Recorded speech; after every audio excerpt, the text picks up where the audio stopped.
Yo, what up, what up, what up, what up? We are back with another one, man. If you guys joined this morning for the Triple G and Murata fight, I appreciate you, but we are back again tonight. Ryan Garcia is coming back from a layoff. A lot of people think that he might get upset, and, I'm going to commentate it live, and let's see how it goes down. For everybody that's coming in, man, I appreciate you. Make sure you hit that like button as soon as you come in the building. And I'm watching right now. It looks like Gabriel Rosado and Shane Mosley Jr. right now, which is, I believe, I don't know. I'm not sure if it's a co-main event. I'm not sure if it's a co-main event or not, but nonetheless, that's what I got going on here. So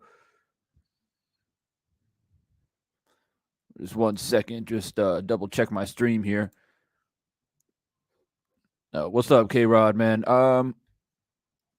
You can definitely come in, man, for post-fight, for sure. I'll do a post-fight like I normally do. Black Alpha was good. Guru was good. Thanks for dropping by. We're about to get this party started real quick.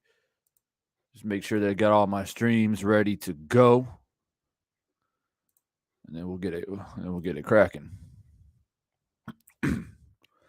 Hope you guys all had a good Saturday. We got the on my stream. I got seventh round of the Rosado Mosley Jr. fight, 7 out of 10. I've watched most of it. I was a little bit busy setting up cameras and getting the live ready, so I can't tell you, round by round. But from what I've seen, Joshua was good. From what I've seen, Shane Mosley looks pretty damn good, man. I'm liking what I'm seeing from Shane Mosley Jr. There's a little bit of inconsistency with his career. You know what I'm saying? This so far, but he doesn't lack skill. There's no doubt about that. He does not lack any skill.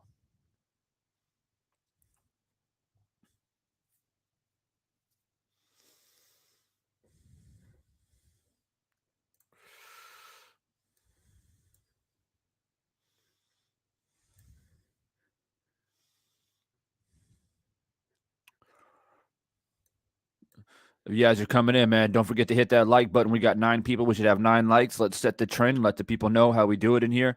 There's also a poll in the chat. Make sure you vote in that poll. Let the people know who you think is going to win this fight. So far, 56% of the people say that Garcia is going to win by a stoppage.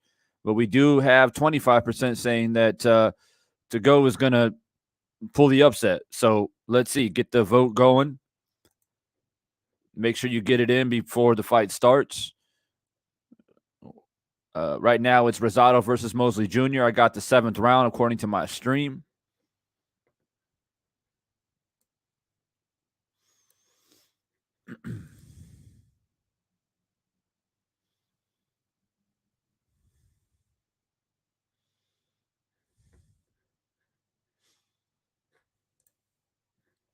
Manga Sound, what's good, man? My man Manga says Garcia's going to sleep. Damn. All right. All right. Joshua says, that's it. You got beast genetics, lift double your weight. Great work. Oh, man. I appreciate you, man. A lot of hard work, bro. A lot of hard work and dedication. Yeah. Yeah. I'm like 175. I weigh about 175 usually. And my bench is probably about 280. My power clean is about 250. And I think the last time I checked my deadlift, I think I cracked 400 about 6 months ago. So yeah, man, a lot of hard work, a lot of dedication, man. I appreciate that. Guru says Garcia about to lose. So we got some people saying that the upset's coming. Make sure you vote in the poll. Let the people know then. I mean, you know what I'm saying? Like, let the people really know that you're going for the upset, because what's going to happen, I guarantee you, once this main event starts popping, a lot of Garcia fans are going to come into the chat. I guarantee you guys that. I guarantee you that. And so when they come in, the poll's going to go crazy. So make sure you get your votes in now. And if you're just stopping in, man, make sure you hit that like button, get the likes up.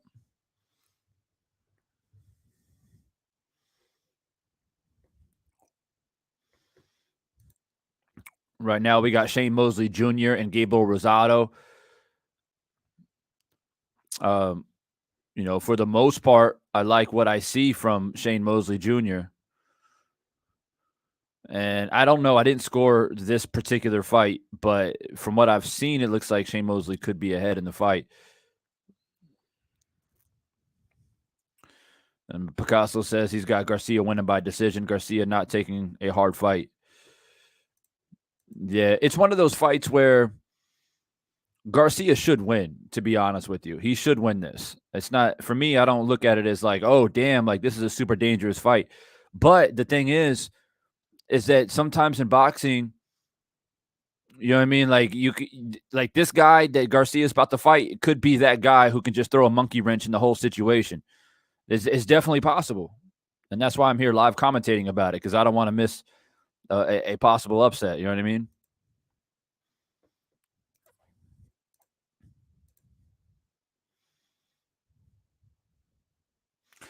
The one thing that I'm seeing from Mosley Jr. here is that I wish he had a little bit more pop. He doesn't have the same.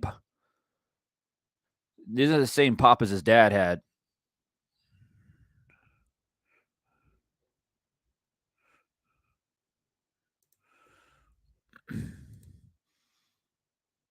If you guys are just coming in, make sure you get the likes up. Let the people know you're in here. Vote in the poll. I see the poll moving a little bit. I got it looks like more Garcia.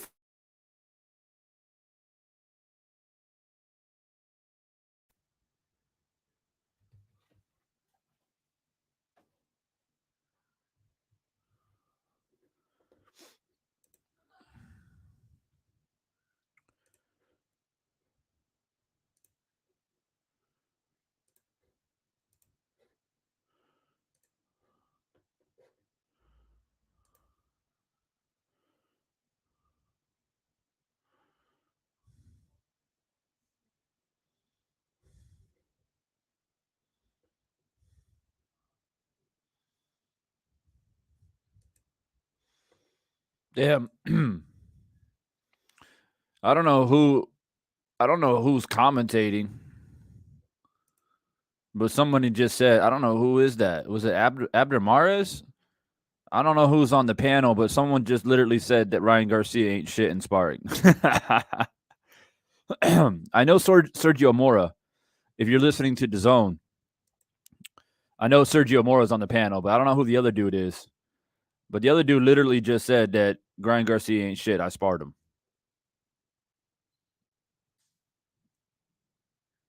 That's tough.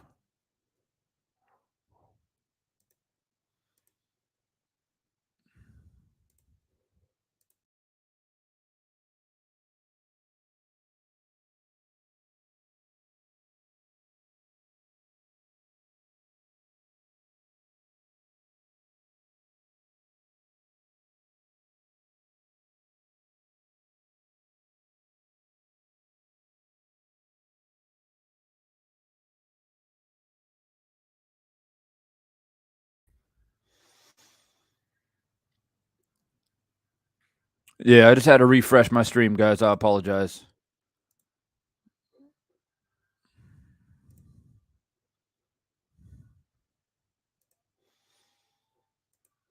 I'm just trying to get my stream sorted out, man. Happens every single time when I'm going live on YouTube and then trying to stream this shit. Every time.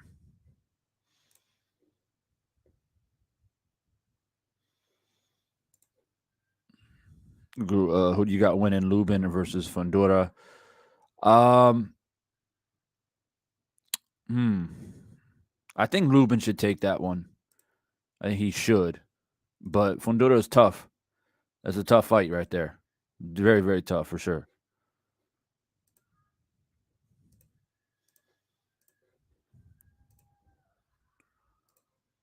All right. So I think I might have got it going now.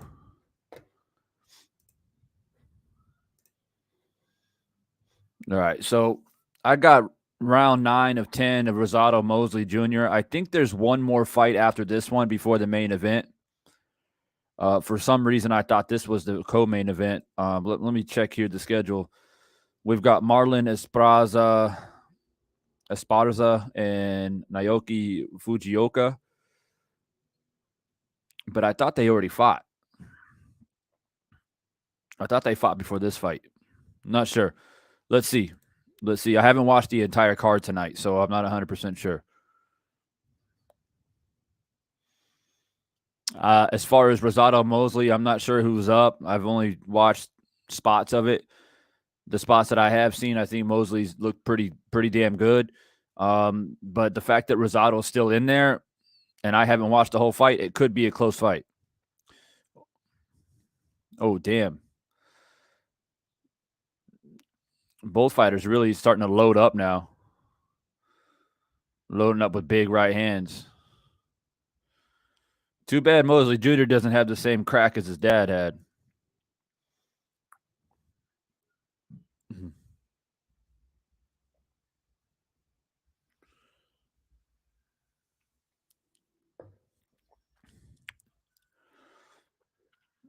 Picasso says, boxing salute, fam. Yep, I agree. Me, after seeing him leave aboard and have issues with health like PEDs could be involved, let's keep our eyes open for that. Yeah, definitely. Definitely. Brown on boxing says Mosley's up 8-1. Damn. Really? I haven't scored it. It's Mosley Jr., Picasso. Mosley Jr. Mosley Jr. and Gable Rosado right now.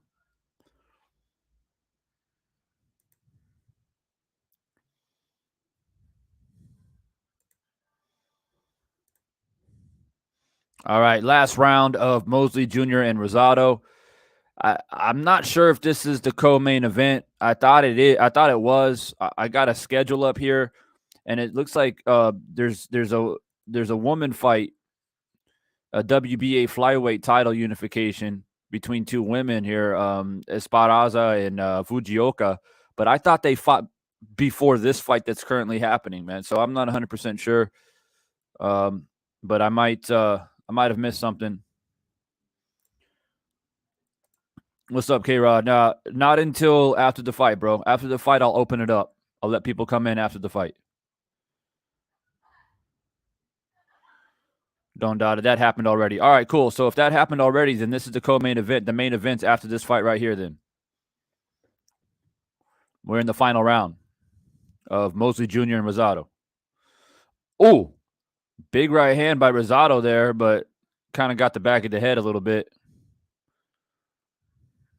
I think Rosado knows he's down. He's going for the stoppage.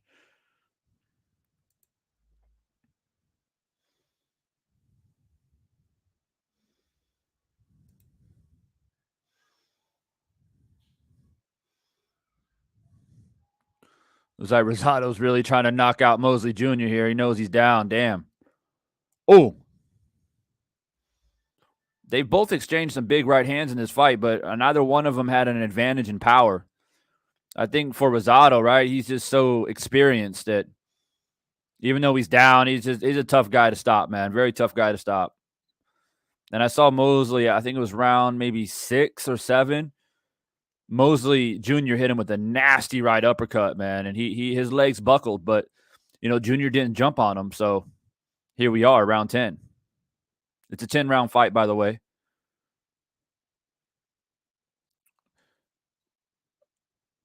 Rosado just getting a little bit sloppy now. Getting a little bit sloppy, a little bit desperate.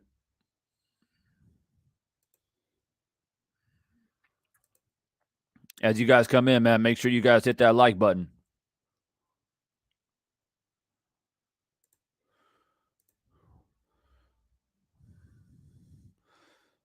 $20 seconds to go.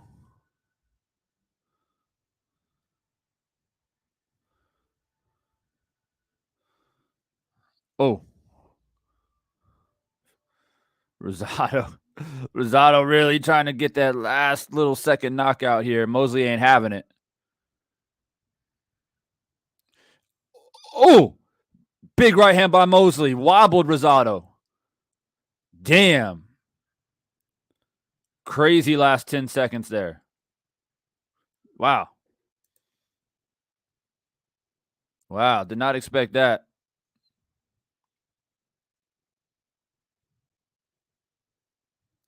Michael, what's good, bro? Thanks for dropping by.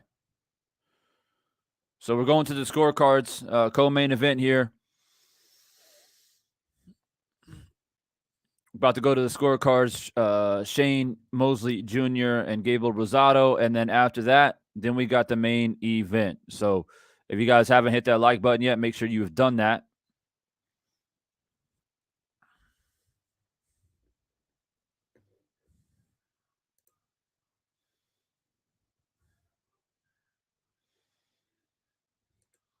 Mosley Jr. did impress me, man. He looked good tonight. He looked very, very good.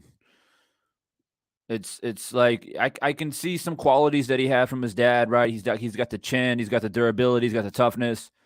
But he has a different style than his dad, right? He likes to move, bob and weave, and Mosley did do that, earlier in his career when he was at lightweight. But Mosley was much more of a puncher, right? Much more of a crack behind his punches. He can literally stop you with one punch, whereas it doesn't seem like Mosley Jr. has that ability. So some similarities, but definitely some differences.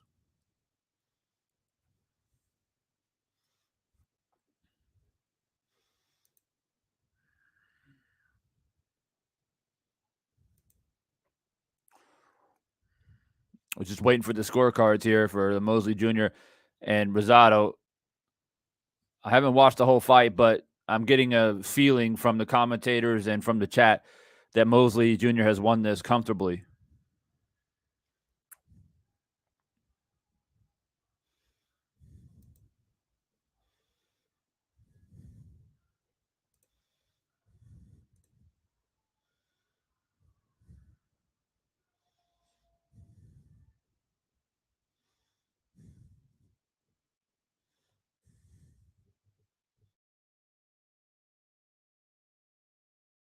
Let's get a vote in that poll, too, if you haven't voted. Make sure you guys vote in that poll.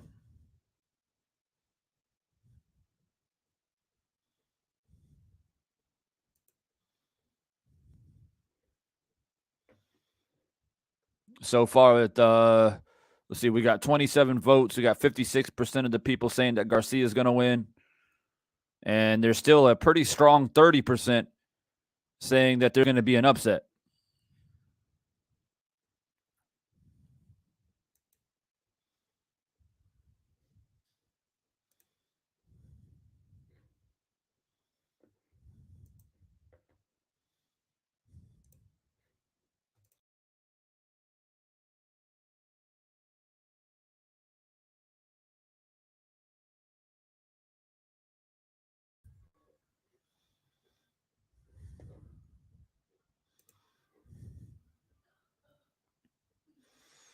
And Rosado thinks he won.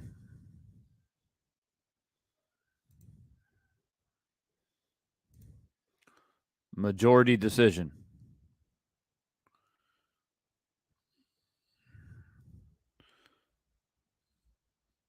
and new Shane Mosley Jr. got the majority decision.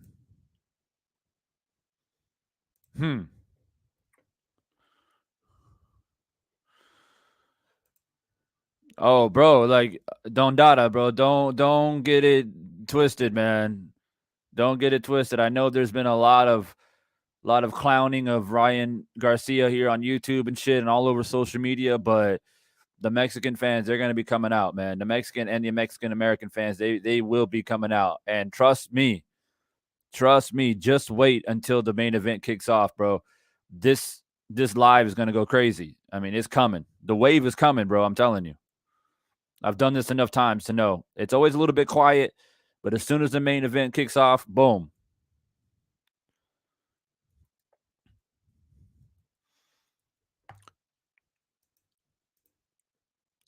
Yeah, bro. I didn't see the whole fight, man, but I think a majority decision seems a bit awkward.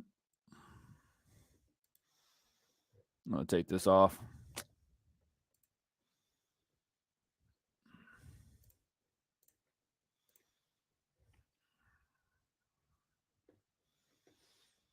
All right, so I believe it's the main event coming up next. If you guys are just coming in, man, I appreciate you. Make sure that you hit that like button, get the likes all the way up, let the people know. Also, vote in the poll if you haven't yet. I hope by the time this main event kicks off, we can get up to about 30 likes or so.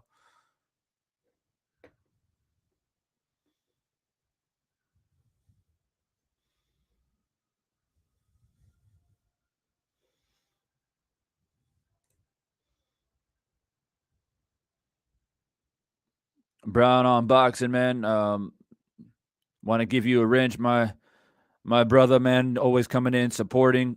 I appreciate the loyalty and the support. Also, Dondada, you've been wrenched up. Congratulations, and appreciate the support. And of course, K Rod, man. I don't know why you're not wrenched up, but want to make sure I take care of that for you as well.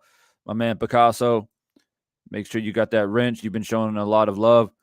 I've been seeing you coming in and out over the past several months. I appreciate you.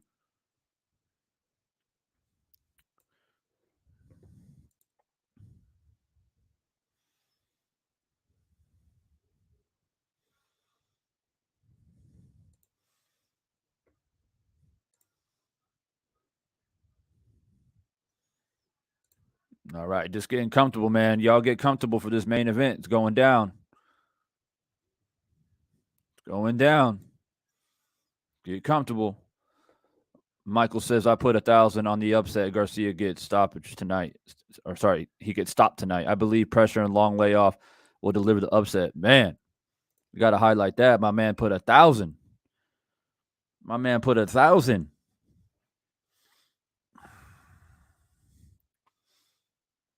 Hey, if you win though, hey, if you right, you about to get paid. So what's the odds? What's the odds, bro? So if you win, how much you getting back? I personally wouldn't put 1,000 on this fight though. Personally, I wouldn't. But you know, it's gambling, right? All right, so here comes the build up on the zone, building up Ryan Garcia now. Building up Ryan Garcia, just like they did Triple G this morning. Triple G was built up so much this morning. That literally 30 minutes of Triple G's greatness leading up to this morning's fight in the States. And it looks like they're going to do the same thing with Ryan Garcia now. Talking about he got demons and shit, and it's been a tough road and all this other stuff. Yeah, I'm not surprised. What makes it even more compelling if there is an upset. See, I always thought that was funny, right? Sometimes in boxing, they do this big promotional buildup of one particular fighter, right? And then if the upset happens, it just makes that victory even sweeter for the underdog. So I enjoy it, right? Because really the pressure's on Ryan Garcia. The pressure is on Ryan Garcia tonight, right? So he knows he's been getting a lot of hate. He's been getting a lot of criticism. He left Team Canelo. He's made some bold moves. He said some bold things in social media. So he's got a lot to prove tonight. And now DAZN, they're building his ass up even more. So there's even more mounting pressure. So he's got to come in and perform. And quite honestly, a close decision doesn't cut it. Like a close decision win with a crowd that is favoring you is not going to cut it. Garcia needs to perform well, right? Like late stoppage or completely dominate the fight for 12 rounds. So the pressure is 100% on Ryan Garcia tonight.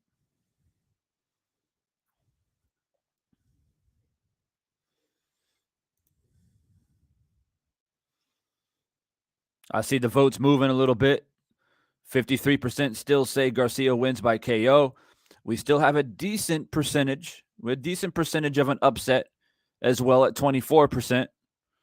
So we'll continue to see these votes filter in along the way. I will keep the poll up into the point where they go in the center of the ring and the referee says, obey my commands at all times, protect yourself at all times. And I will then end the poll. So make sure you get your vote up in there.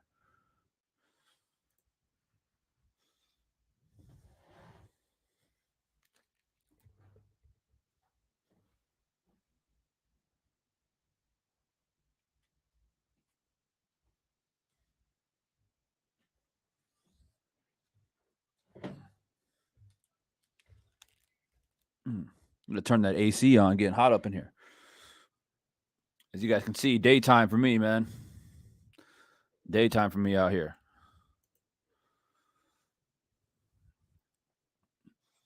Now on DAZN, they're talking about Canelo and Bivol. I can't wait to commentate that fight too, by the way. If you're just joining and you're wondering, the main event is about to happen probably in the next 15 minutes or so. So go ahead, stick around, hit the like button, put your feet up. If you're new and you guys don't know how I do it, well, basically, I commentate the whole fight, right? Punch by punch. And I score the fight round by round. After the fight, I open the panel. People can come in, leave their thoughts.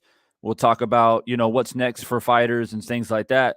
And then we close up shop. So a lot of people, they choose Divine Sense Boxing because of my commentary, maybe because they can't watch the fight. Maybe they're at work. Maybe they're making breakfast. Maybe they've got some shit going on.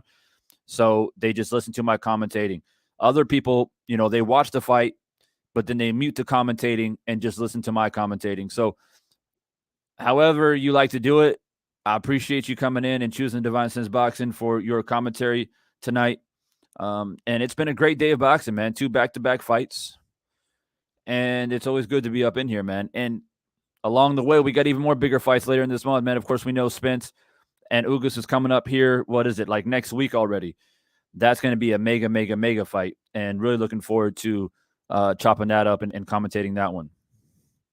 I am Trill Will. What's good, bro? Thanks for dropping by, man. Hey, Will, let the people know who you got on this fight, man. Garcia, or is there an upset?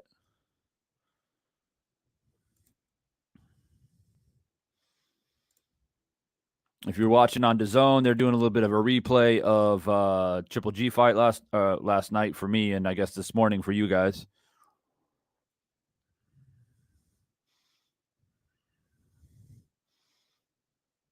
Who's on this DAZN panel? We got Chris Mannix.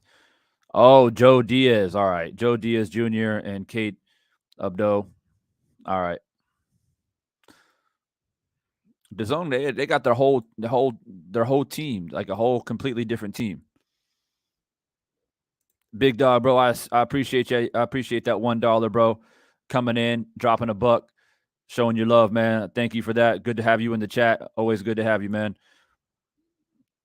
What's up, Beth? It could be. It could be a good fight, man. It could be a good fight. A lot of people, man, you look up at the poll in the chat, look up in the poll, and there are people saying that there's going to be an upset, a pretty strong 26%, as a matter of fact. So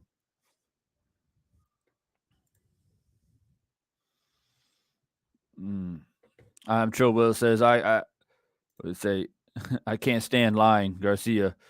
I hope Tagoe wins, but I know lie is going to get the W.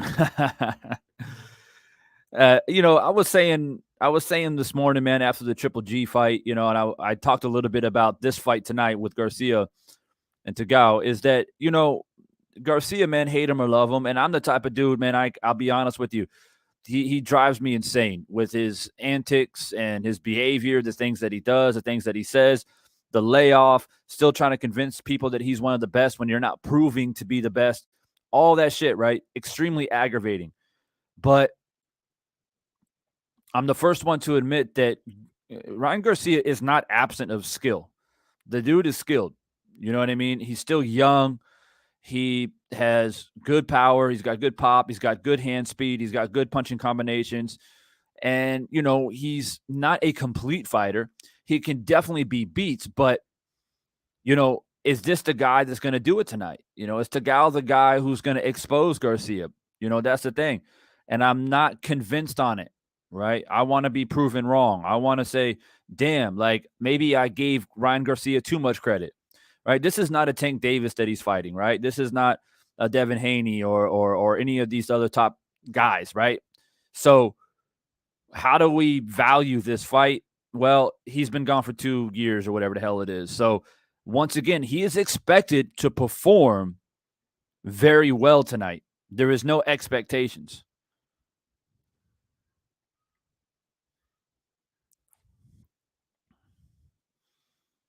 Dondada, facts. Facts. He's not absent in skill. If you're just dropping by, hit the like button, get comfortable, put your feet up. If you're wondering what's going on, well, we're almost there. The main event is just right around the corner. And just keep in mind, most of you know, a lot of you guys join my live streams when I commentate live, right? A lot of times I'm a little bit behind. It could be 10 seconds, could be 30 seconds. Just be mindful of that if you are watching the fight live. There are some people in the chat that cannot watch this fight.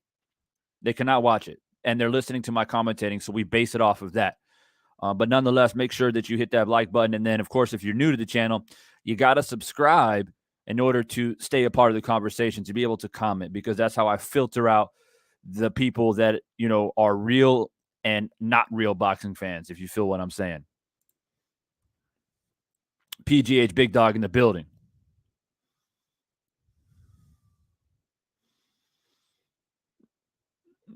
Yeah, Michael, I agree with you 100%. I agree with you 100%. Rod Prophet back in the building for another one, man. I appreciate you. And thank you for joining this morning as well, Rod, and also coming back once again. Thank you. And I know you always tell people, yo, you got to check out Divine, man. He be doing these extremely compelling commentary on these big fights, man. You got to go check them out. And I know you're out there putting in that work, and I appreciate you. Chavo TV was good. I didn't see you this morning, bro, but it's good to see you tonight.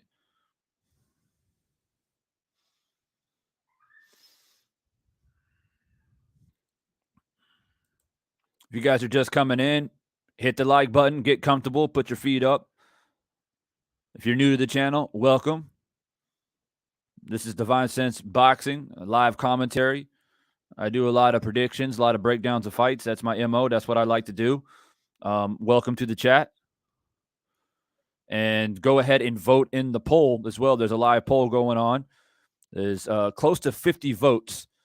And right now, Garcia winning by KO it's either or. KO, TKO will be 53% right now, still leading. But we got a little healthy percentage here at 28%, where there's some people in here feel like there's going to be an upset.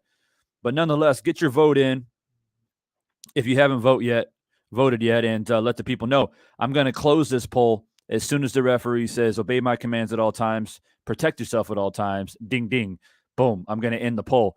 So now's your chance.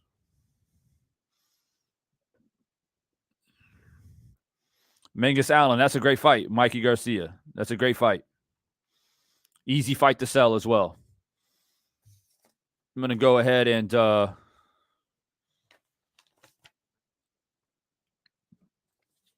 going to go ahead and set up my scorecard. So I do score round to round. I'll let you guys know at least how I see it. I think a lot of times, Moped was good, bro. I know a lot of times we don't always agree, about the scoring of fights, and that's good though. That's healthy, right?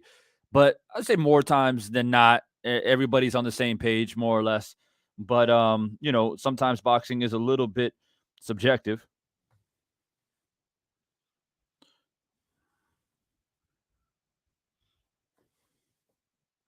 Just setting up my scorecard here, so bear with me.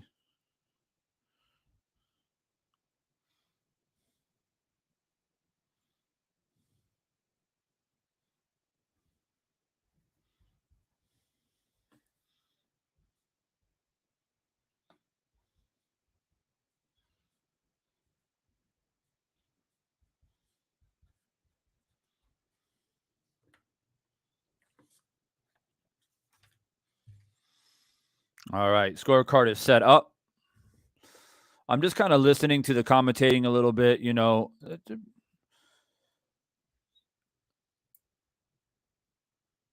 This dude Mannix, he's saying that as the fight goes on, Tagoe gets stronger. He has more of a chance, and I somewhat agree with that. You know what I mean? I mean, it's going to be interesting for me to see how Garcia comes out early. I don't know, man. 2 years off. I would expect if he's smart that he would come out conservative, find his range, get comfortable, have his feet planted, use his jab, and let the fight come to him and find his rhythm. But Ryan Garcia, he's got this massive ego. He's young.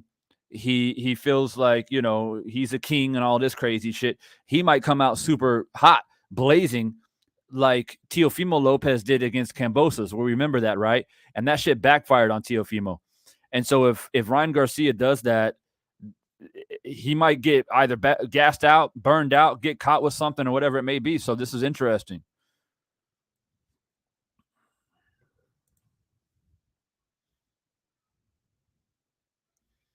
What's up, man? Rod, I'm old school, bro. Fuck that iPad shit, bro. Old school. Got to save my eyeballs, man. Staring at screens all the time. Protect our vision. You know what I mean?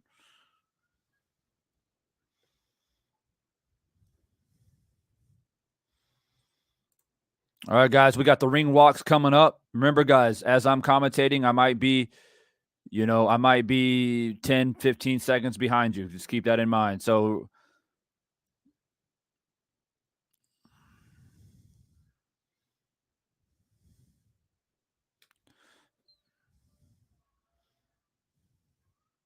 Emmanuel Tagoe from Ghana making his approach to the ring. Making his approach. I like his outfit. Nice. Representing Ghana. Got the green, the yellow, the red. That's what's up. When I think of fighters from Ghana, I think of Azuma Nelson. They got some good fighters coming out of Ghana. A lot of pride, a lot of respect. And and they've got fighters that are tough, very, very tough. And so I hope at the very least that's what I see tonight is toughness and the willingness to take it to Ryan Garcia. Even if you lose, I want to see him take it to Ryan Garcia. Make Ryan Garcia dig deep. Don't make it easy for him.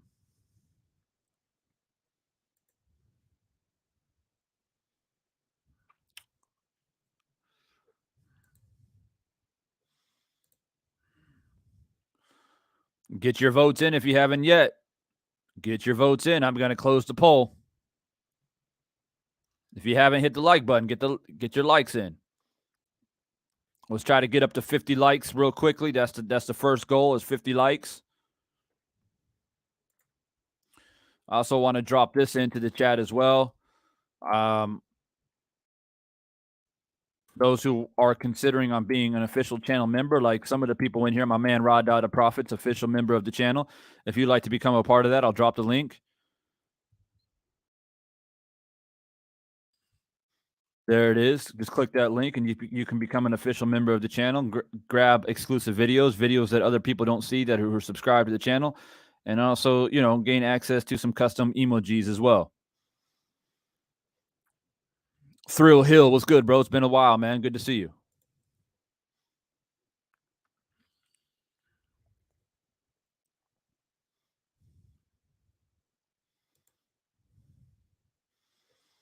I hear people like pronouncing the dude's name differently. Tagoe.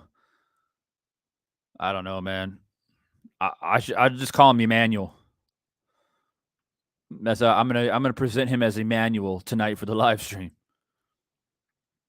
So Emmanuel has just finally made his walk. He's in the ring now. I don't know. He looks happy. He looks relaxed. Smiling, bouncing. So that's cool. And here comes Ryan Garcia.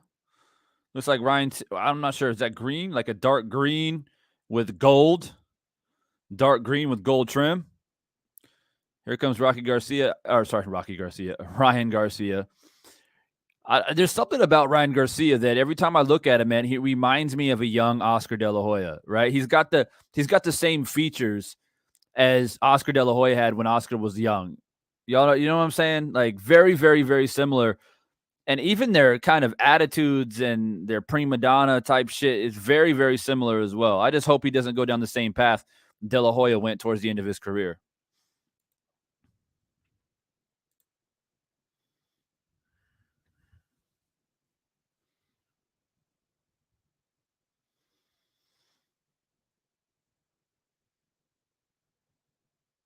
Going to be closing the poll here very, very soon. If you haven't voted, make sure you vote. Let the people know who you think is going to win this fight. The goal is also to get 50 likes as well.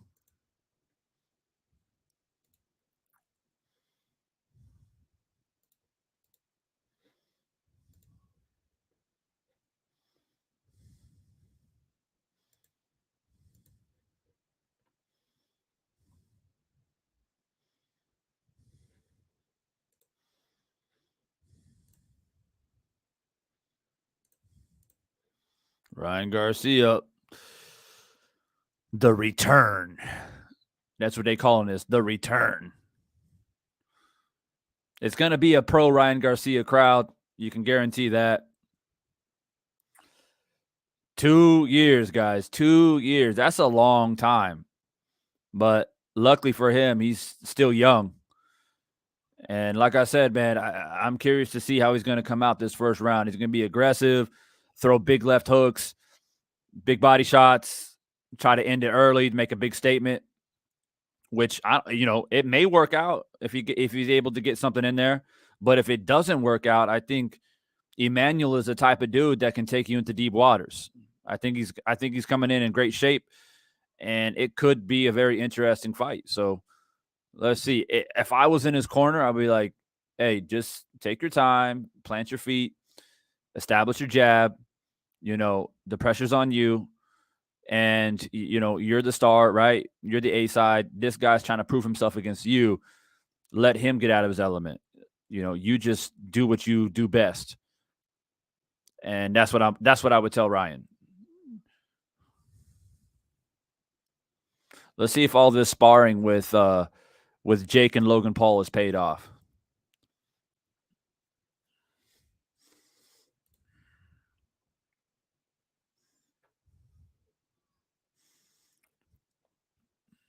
A1 Hoop Zone, I appreciate you. Thank you, Rosado, man. Yeah, just $2, man. $2 to be an official member. It's a lot cheaper than gas prices, I'll tell you that.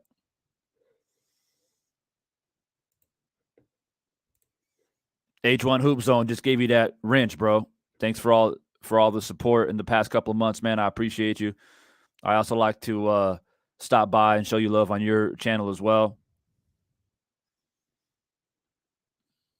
Yeah, Don Dot. I had to say it, bro. I had to say it.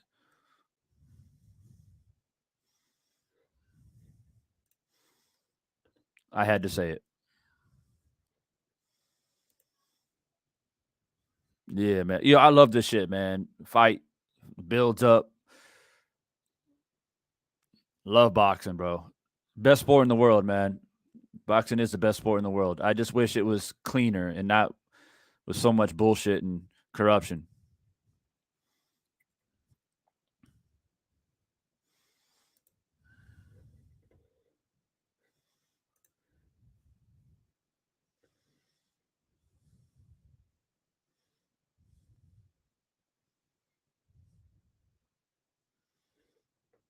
A1, no doubt, bro. No doubt.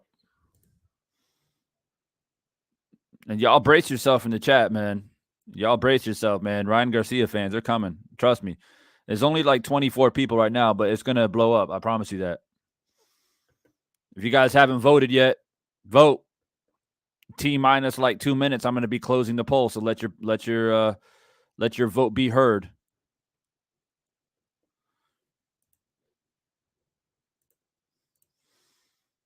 All right, we're about to do the both fighters are in the ring now. I'm saying this just because there are some people that cannot watch the fight right now. So both fighters are now in the ring. They're about to introduce both the fighters, and we got to fight. We got a fight on our hands. See Emmanuel, a.k.a. Game Boy. Interesting nickname. Very interesting.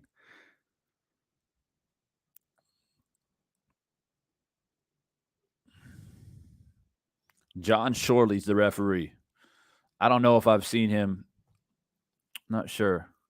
I think I may have seen him a couple of times before, but not a big name referee though, which could be a great thing, could be a bad thing. We'll see.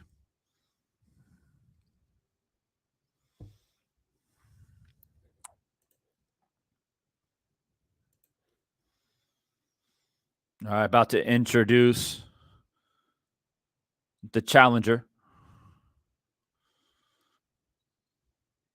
32 wins with only 1 defeat, 15 KOs from Accra, Ghana.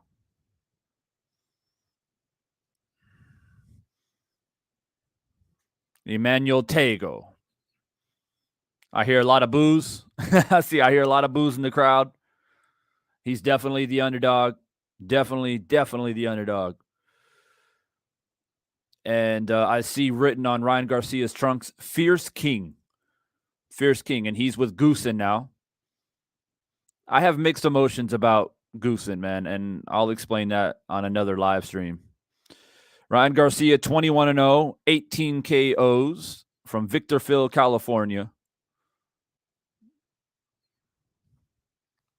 21-0, 18 KOs.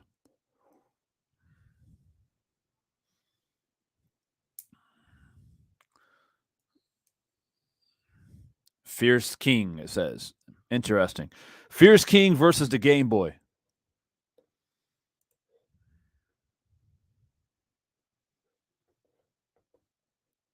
For real, Guru? Yeah, I don't really get down with UFC too much, bro. But that's cool. That's probably why you got my commentary going, man. I hear you. I feel you. All right, fighters are introduced. Referees bringing them into the center of the ring to give instructions. And then we got round 1. Keep in mind, I might be about 10 seconds behind you. Nonetheless, just keep in mind that there are people who have not been able to watch this fight at all. So they're relying on my commentary. And here we go.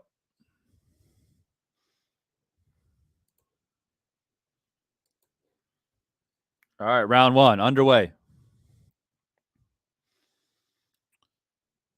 Ryan Garcia is on the front foot, pressuring. He's pushing the fight so far. Emmanuel, on the back foot, jabbing to the body. I see a reach advantage for Ryan Garcia. And definitely a lot shorter. Ryan Garcia is definitely taller and longer. So this is going to be interesting. So far, Emmanuel's doing a lot of moving. Throws a looping right hand, but Garcia catches it on his left shoulder. But I like his footwork so far by Emmanuel. He's moving around nicely. He's coming in and out pretty decently. A lot of moving, though. A lot of energy being expended. Ryan seems a bit relaxed. He knows he's got the reach advantage. Tying up in the middle of the ring. Got some punches in by both fighters on the break.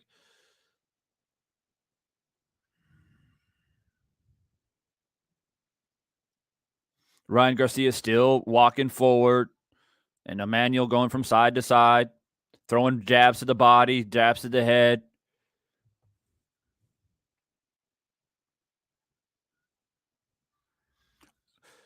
Ryan Garcia loads up with the right hand to the body. Tagoe comes back with a couple double jabs, body, head. No big jabs, but he's definitely thrown it out there. Loops in another right hand.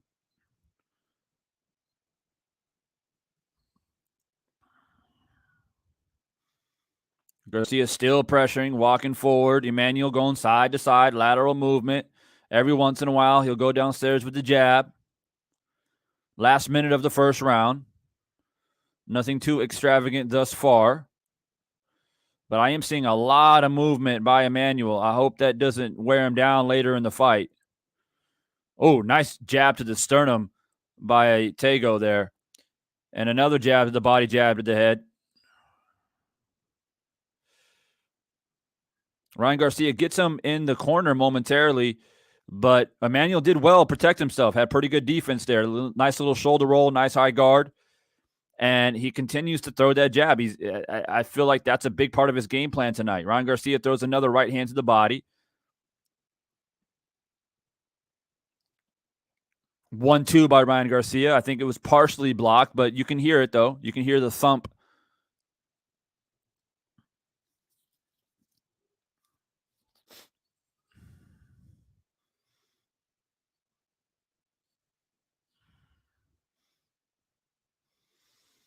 All right, that is the end of round one. Interesting rounds, very interesting round. I don't know why I didn't expect Emmanuel to move as much as he did, but he was doing pretty good. Jabbing to the body, jabbing to the head, looped a couple right hands across.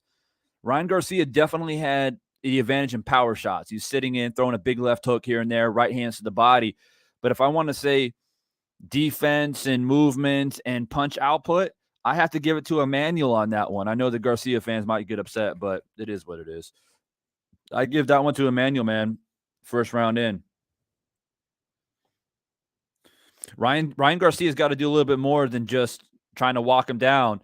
He's got to be able to cut off the ring because Emmanuel right now is moving side to side. Lateral movement's looking pretty good, and he's utilizing the jab. So Garcia needs to counter over that jab. He needs to cut off the ring and make it his fight. But if Emmanuel doesn't do a little bit more, I don't know if I can continue to give him these type of rounds.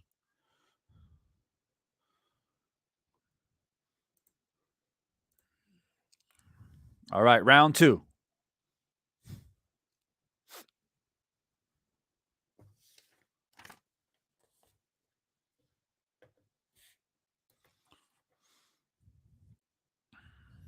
Round two coming out. More or less the same. Looks like the pace has slowed down a little bit. Emmanuel slowing down, but he's still on the back foot, backpedaling, back against the ropes. I'm a little bit surprised to see that. He's able to lunge out of the way from a big looping left hook by Garcia. Looks like Garcia wants to load up with the right hand as well.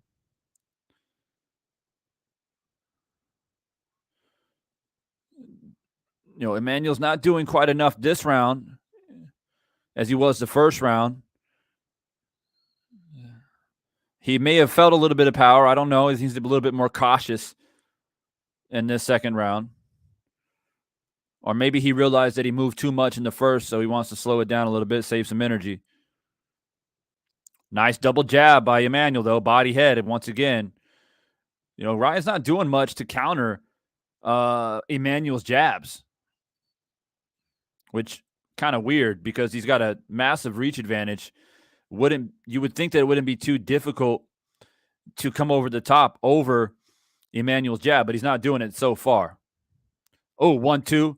Double up with the right hand by Garcia. I think Emmanuel felt that. Emmanuel is trying to tie up, and Garcia's loading up, and down goes Emmanuel. Down goes Emmanuel. He seems upset because he feels like he was pushed, but he's getting counted here.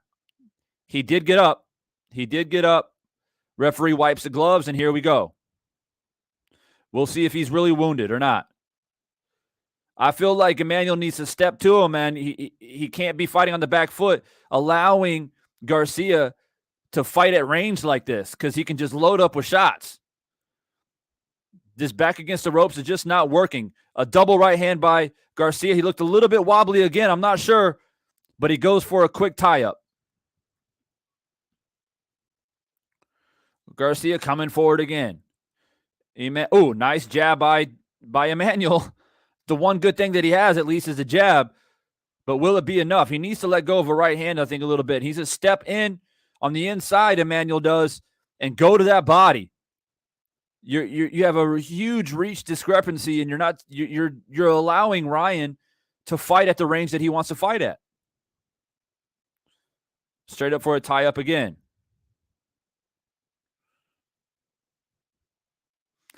End of round 2. 10-8 round for Ryan Garcia. Getting ready for the third round. A little bit of a scary moment. I can't say for sure on whether he was pushed or he was definitely getting hit. I don't know if it was an actual hit that dropped him, but the referee called it a knockdown nonetheless, so you got to score at 10-8. You got to score at 10-8 regardless.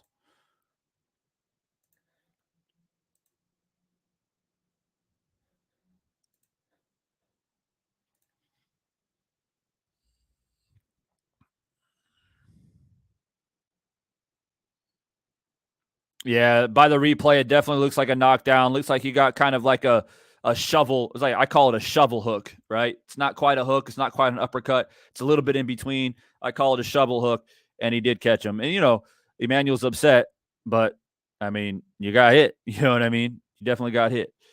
All right, so round 3, here we go. I think Emmanuel needs to step to him, and get into his chest, rip to the body, jab out, go lateral movement a little bit, and then go back and do the same. Back to the ropes the entire round is just not going to work out well. I mean, yeah, you're jabbing nicely, but unfortunately, the jab is not – you're not setting anything up behind the jab. You're just jabbing, and your jabs is not that – how can I put it? It's not like a bazooka jab. It's not a jab that makes a difference. It's just a jab. So you got to come up with something behind that. Oh, nice right hand to the body by Garcia there. Really steps in with those body shots.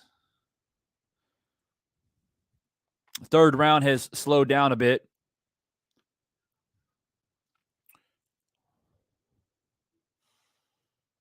Emmanuel continues to pop out the jab. Finally throws the right hand.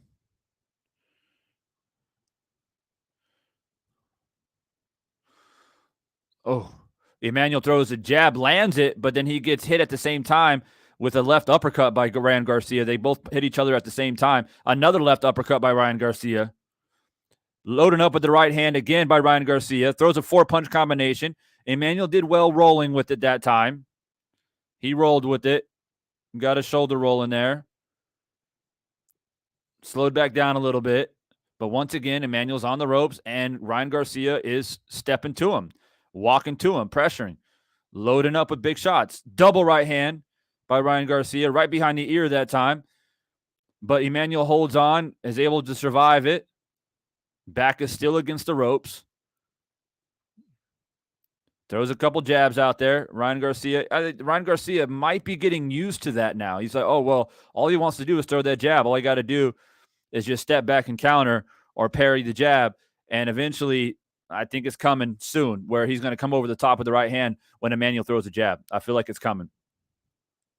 45 seconds to go here in the third. Definitely a Ryan Garcia round unless Emmanuel does something exuberant here in the last 30 seconds.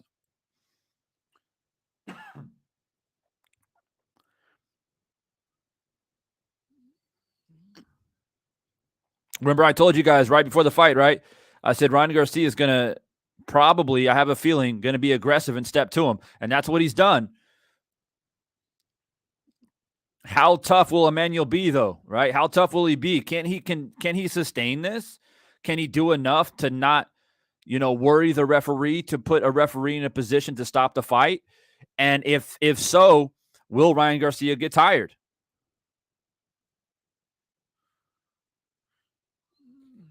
All right, that's another Garcia round for me.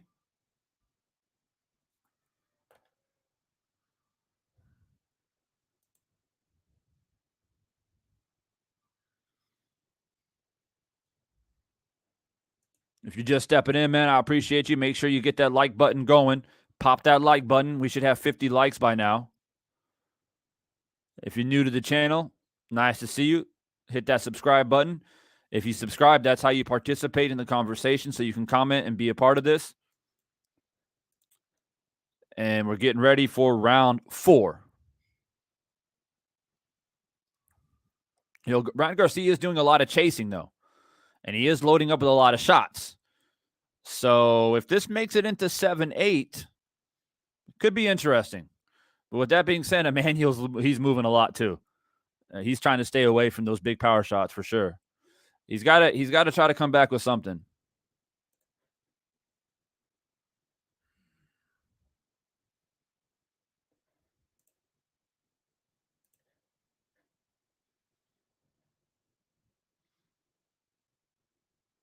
Nah, bro, I can't show the fight, man. YouTube will shut me down, bro.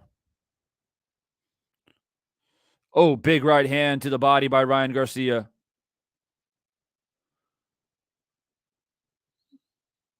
Pretty good idea by Ryan Garcia. You know, when you got a guy moving around like this, might as well just go to the body, right? The body doesn't move like the head does. Might as well just start ripping to the body if you're Ryan Garcia. Oh, 2-punch combination. But Tagoe comes back, but it's like his feet are not planted to put any type of power behind it. He needs to stay a little bit relaxed, but I feel like he's definitely worried about Ryan Garcia getting big power shots in.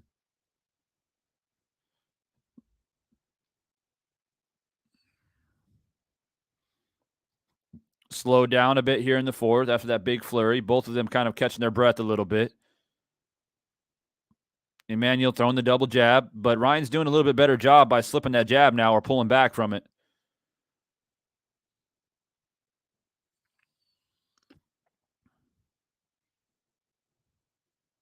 Ryan throws a big left uppercut but misses.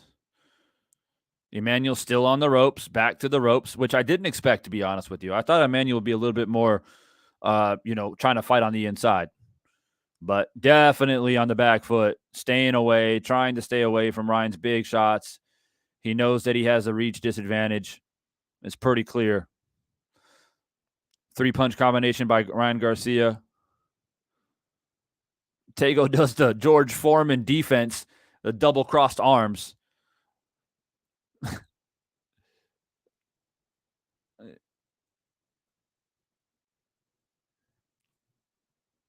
Ryan Garcia, still prowling, still walking forward.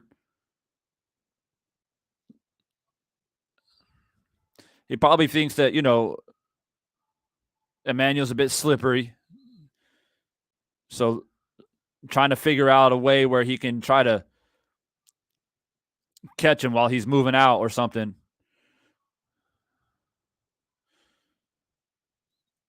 Both tied up and just hitting each other in the tie-up, exchanging right hands over the top as they're tied up. That expends a lot of energy, by the way. A lot of energy for both of them.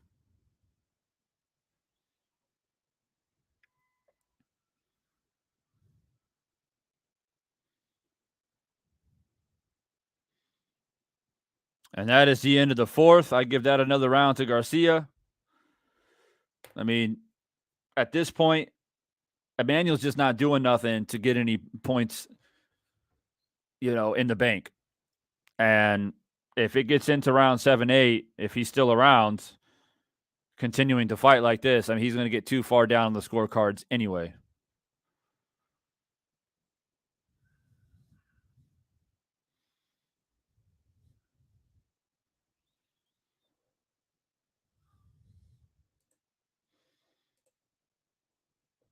We're almost at that 50 like mark. We got 9 more likes to get that 50, man. Keep pumping that like button. I appreciate you. If you're new to the channel, subscribe, stay a part of the conversation. We're getting ready to go into round number 5. Ryan Garcia is looking pretty decent, for a 2-year layoff. He at least is not doing anything that I'm surprised of, but I am a little bit surprised by Emmanuel being on the back foot as much as he is.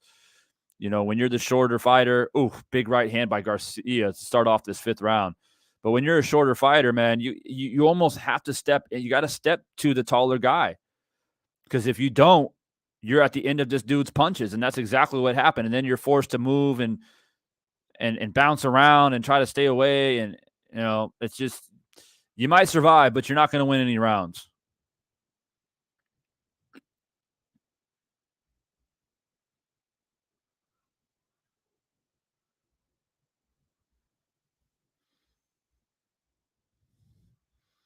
Ryan Garcia continuing to prowl.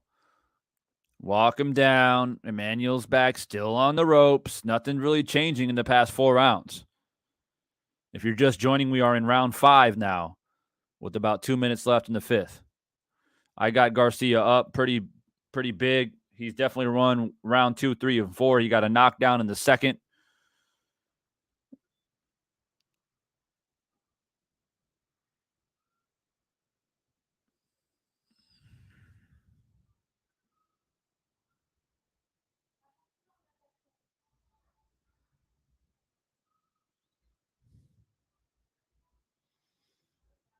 Middle of the ring now, so that's kind of interesting. Sorry for the silence. I was listening to Goosen, who is the trainer of Ryan Garcia. But now they're in the middle of the ring. It slowed down quite a lot. I think they're probably both looking for a counter punch. Both exchanging jabs in the middle of the ring. But Ryan Garcia is slowing down a lot here in this 5th. I think he put a lot of energy in that. Ooh, nice right hand by Emmanuel there. Finally got one in. Ryan Garcia comes back to 2 body shots. Really loads up with the right hand body shot and misses. Missed quite badly, actually.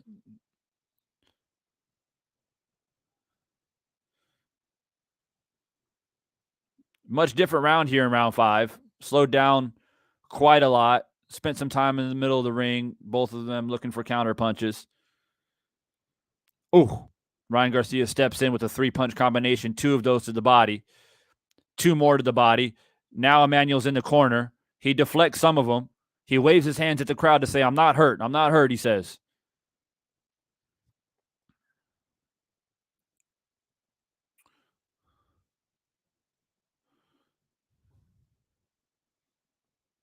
Back in the middle of the ring again after a flurry by Ryan Garcia, which Emmanuel, he did well deflecting, waving at the crowd, saying he's not hurt. So interesting round 5 here. Emmanuel did make it a little bit more interesting in the round 5. Did he do enough to win the round?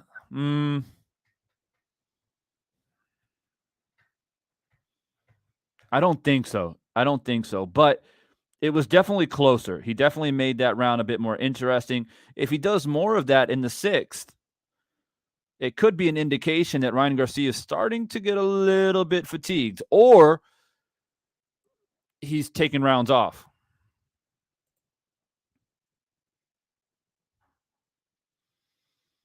I think the Lubin fight starts momentarily. Loud Boy, what's good, bro? Glad to see you made it in the chat, bro.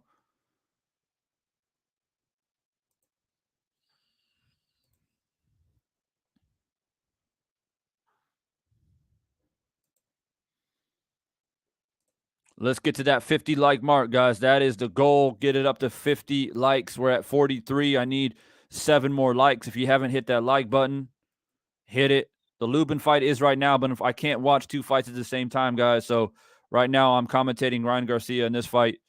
But if there are people that are watching the Lubin fight, feel free to share it with the chat on how it's going, because there may be some people that want to stay here and they don't want to leave the live. So feel free to update. We are in round 6 now. If you're just joining, round 6. Round number 6. I've got Garcia up quite comfortably. Emmanuel did make the 5th round a little bit more intriguing, but I still thought that he lost the rounds. Looks like he's back against the ropes again. And Garcia tracking, prowling, looking for an opportunity to load up with big shots. That's something that he likes to do. Finally loops in a right hand to the body. Didn't really connect cleanly. Emmanuel still bouncing, moving laterally, trying to keep a tight defense, try not to get caught with something big.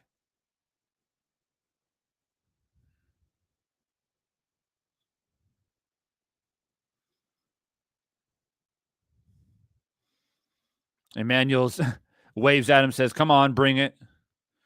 I feel like, based off of the demeanor of Emmanuel here, I feel like he's basically banking on the fact that Ryan is going to burn himself out, to which then Emmanuel's going to unload on some punches, which, could be possible.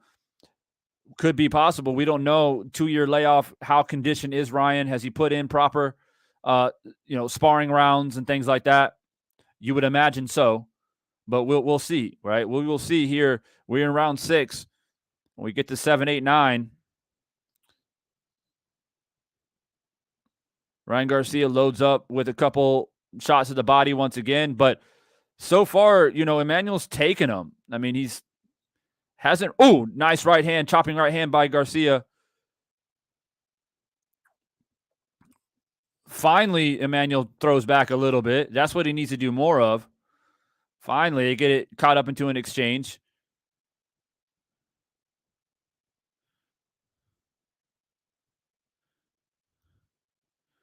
Now they're kind of smiling at each other in the center of the ring. Boom. Emmanuel pops him in the face with a jab. That was a nice jab by Emmanuel there. Ironically enough, the advantage is Emmanuel's got a better jab, more effective, uses it way more. But, of course, power shots is in favor for Ryan Garcia, no doubt. Oh, nice right hand to the body by Emmanuel there. Double jab by Emmanuel. Closer round. Closer rounds. Similar to the 5th. Still don't think he did enough to make me say, yeah, he won that round. But I do see a little bit of a shift. I think rounds 2, 3, and 4 were ugly for Emmanuel. Those were ugly rounds for him. But 5 and 6, he's starting to trend upward a little bit. I didn't give him the rounds, but here we go in round 7. We're just past the halfway point. If Emmanuel wants to give himself to win a decision, he's got to basically, in my opinion and on my scorecards, he's got to win 7-12. He's got no chance otherwise, because there's also a knockdown in this fight, which happened in the 2nd round. So here we go, guys, getting ready for the 7th round. If you're just joining, I appreciate you. Make sure you hit that like button. Let's get it all the way up to 50 likes. That's the objective, is 50 likes. Let's see if we can get there.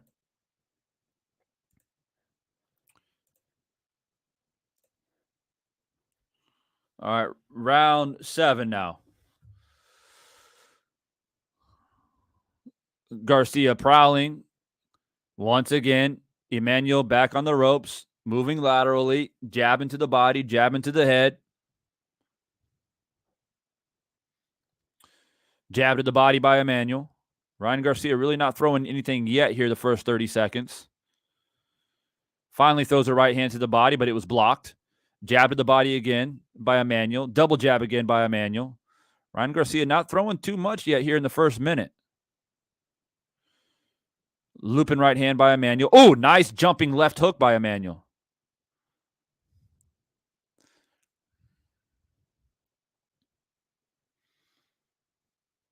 Emmanuel has definitely won the first minute of this 7th round. Oh, finally Garcia comes off with a big right hand.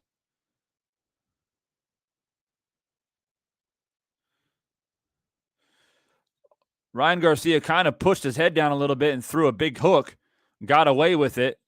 Now Garcia is really starting to unload. Big shots to the body there by Garcia.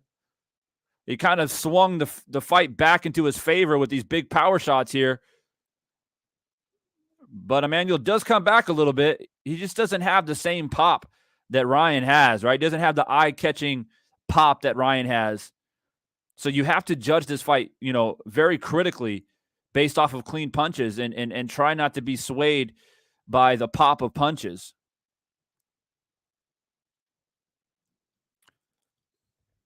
All right, this comes down to the last minute. This round is up for grabs. It's up for grabs, in my opinion. Last minute, 7th round. Who's going to take it? Ooh, loaded up with a big right hand by Garcia, but it was partially blocked by Emmanuel's left shoulder. But he definitely loaded up big time with it.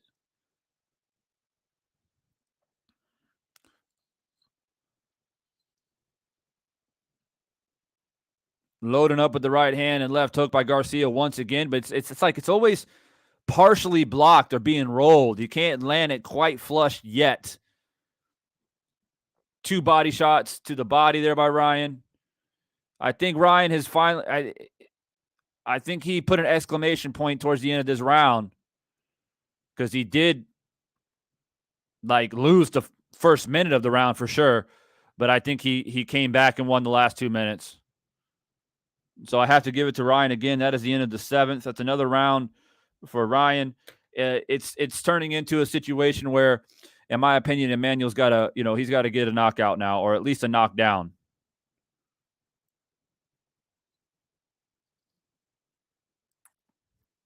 Bev, yeah, I've got Ryan up, man. I've got Ryan up in the fight.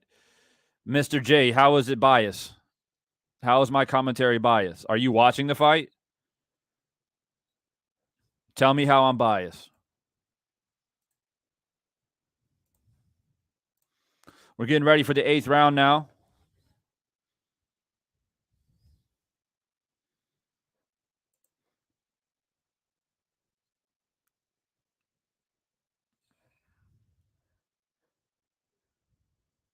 Oh, Mr. J. Okay, bro, I got you.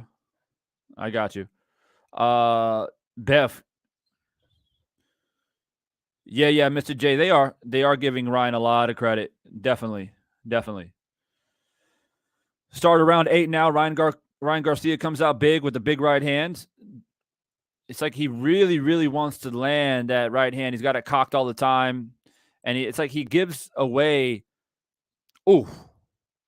right hand. But once again, it's like Emmanuel gets that shoulder up just in time to take some steam off of that right hand. But, it's still getting in there a bit, though. What I really want to see is an inside flurry by Emmanuel. That's what I really want to see. Because I don't think Garcia is really expecting it.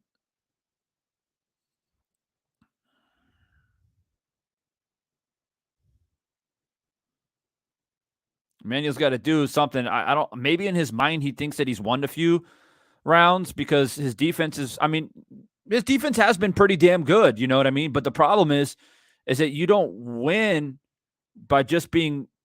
You don't win by not getting hurt. If you're not throwing anything back, it's so hard to win rounds. And Garcia, once again in this round 8, is really starting to load up. Man, I'm actually quite surprised that Ryan has been able to put out this type of power output the way that he has. And the thing about it is he's throwing these big power shots, and most of them aren't landing. Most of them are being blocked.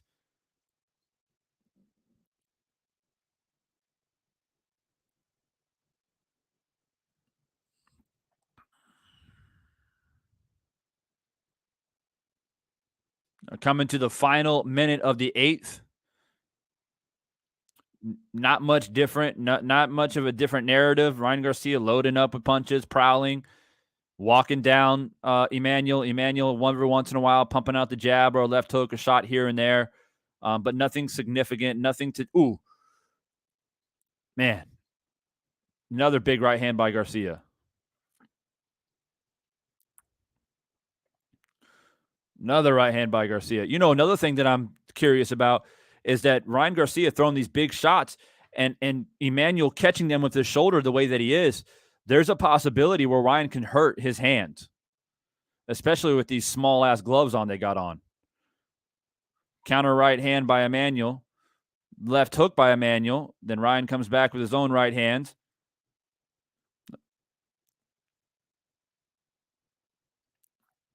"15 seconds left of the 8th.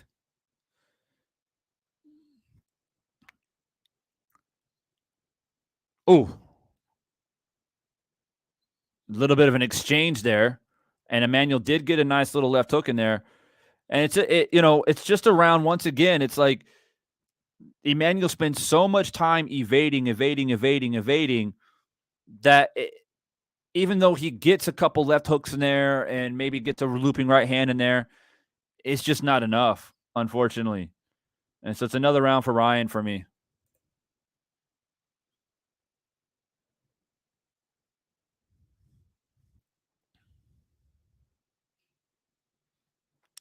Thrill Hill just updated. Lubin got dropped in the second round. Damn. We're about to go into the 9th round of the Garcia and Tagoe fight. What I said earlier about this fight is that, this is a situation where Ryan's got to perform brilliantly, not just kind of, oh yeah, he won. You know what I mean? Because that's been the talk, right? Is, well, you've been talking a lot of shit. So show us. You should be able to knock this dude out. And he hasn't been able to do it yet going into the 9th round here.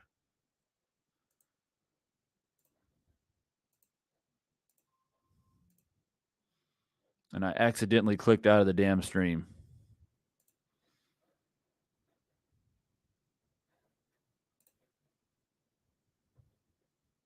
Just bringing it back up. If you guys are just coming in, make sure you get the like button popping. Pop that like button. It should be at 50 likes by now.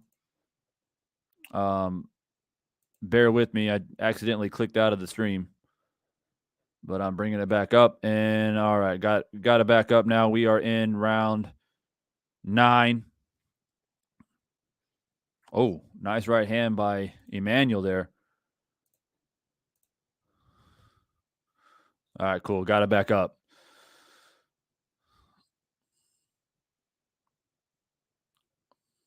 Oh, some exchange going on here in the 9th.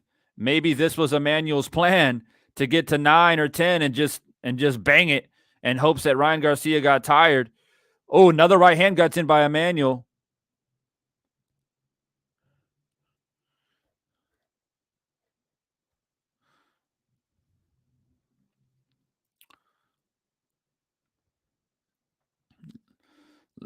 I appreciate the exchange here by Emmanuel. Emmanuel now finally, after all of these rounds, is kind of fighting on the inside a little bit. Oh, they both exchanged punches. They both landed. Oh, oof. 3-punch combination landed by Ryan Garcia. Now Emmanuel's just fighting with his head down and getting shot, get hit. He's getting punched down on. Oh, another right hand by Garcia. Emmanuel gets an uppercut in. I think that hurt Garcia a little bit. I don't know if it hurt him, but it definitely made him a little bit leery. A little sneaky left uppercut. Right uppercut, I think it was, by Emmanuel. 20 seconds left of the 9th. I appreciate the exchange finally. At least we got some action. But I think Ryan Garcia got the better of the exchanges. 10 seconds to go. Oh, loaded up with a big right hand by Garcia. I think it partially landed. End of the 9th round. Maybe there's some desperation by Emmanuel now where he feels like he's, he knows he's down. Maybe Ryan's tired. Maybe I should just step to him. I'm in better shape. I'm strong. I'm tough. And I'm going to try to get something in. That's what that 9th round told me.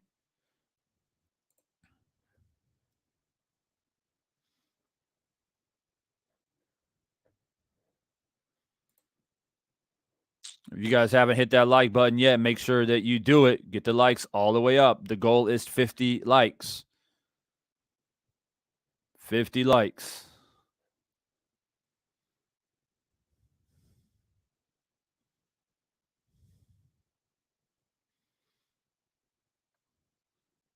Whoever just hit the like button, thank you. Got it up. There we go. We got it up to 50 now. I appreciate you guys, man. Appreciate you. We finally got those 50 likes. Thank you. All right, here we go. Round 10.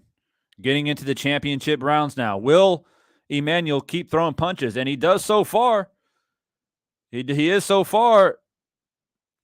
Now he's starting to chop. Oh, here comes Emmanuel. Here comes Emmanuel. Nice jab. Snap Ryan's head back. Here comes Emmanuel now. Maybe this is his plan. Maybe this is his plan now, just to save energy and then explode the last 3 rounds. We're in the middle of the ring now. Ryan Garcia not throwing anything yet.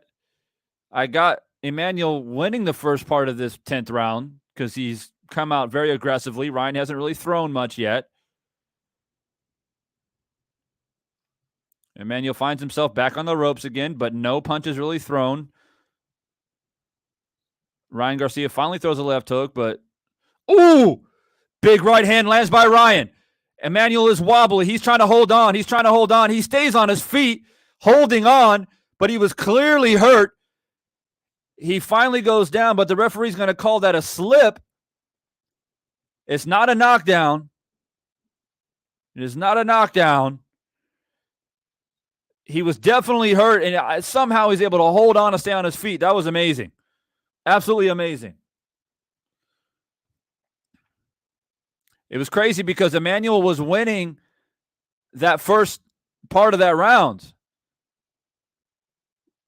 But he finally got that right hand, and he's been trying all night to finally land, and he finally did.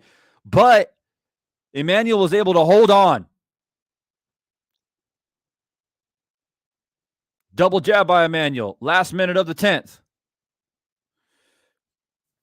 Did Ryan put a lot of energy into trying knocking him out? I don't know.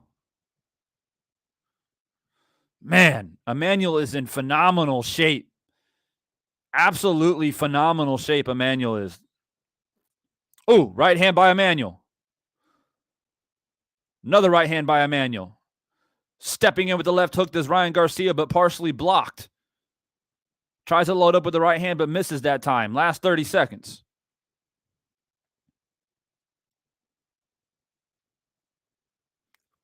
Ooh, they both throw a punch at the same time. Both partially blocked. It feels like Ryan Garcia is just moments away of finishing it, but Emmanuel is tough. This dude is crazy tough.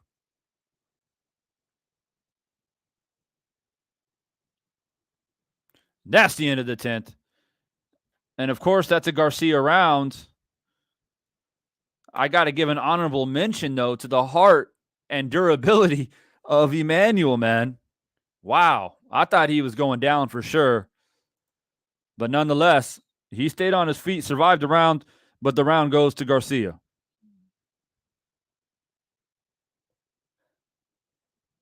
Guru, if he gets a last-minute KO, I don't know, man.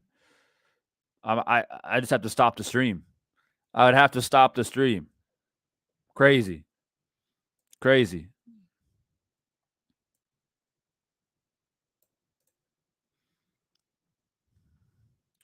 Keep that like button pumping. Might as well go for 60 likes. Keep it moving. I appreciate everybody dropping in and stopping by. If you're new to the channel, go ahead and hit that subscribe button so you can be a part of the conversation and comment and chat. If you guys are just joining, we are in the 11th round. The 11th round of this fight. The 10th round was pretty exciting. Garcia almost got a knockdown, but Emmanuel was able to survive it. And here we are in the 11th. Emmanuel comes in once again, just like in the 10th. Emmanuel won the first part of that 10th round. And he's coming out here in the 11th, throwing more punches than Ryan and winning the first part of the 11th as well. But the problem is he wins the first minute and then he starts getting smashed up the last 2 minutes of the round.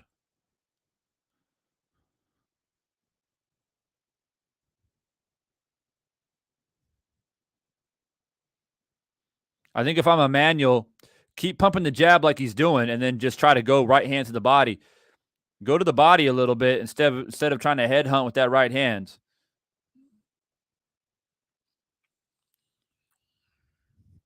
Oh, both exchange punches there, landing at the same time.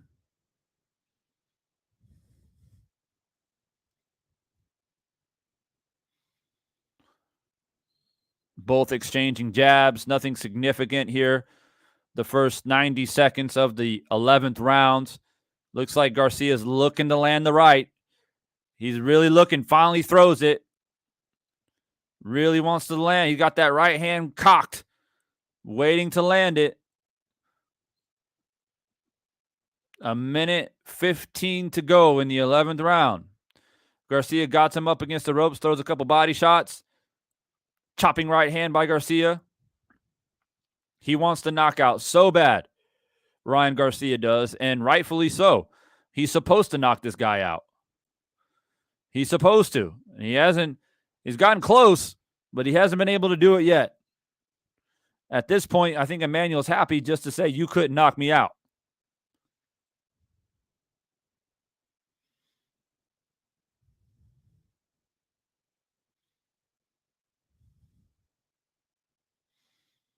Nice looping left hook by Emmanuel, but he's definitely back on the ropes again. I see a lot of, survival instinct in Emmanuel right now, just trying to get through these next 2 rounds and hang his hat on the fact that he wasn't stopped.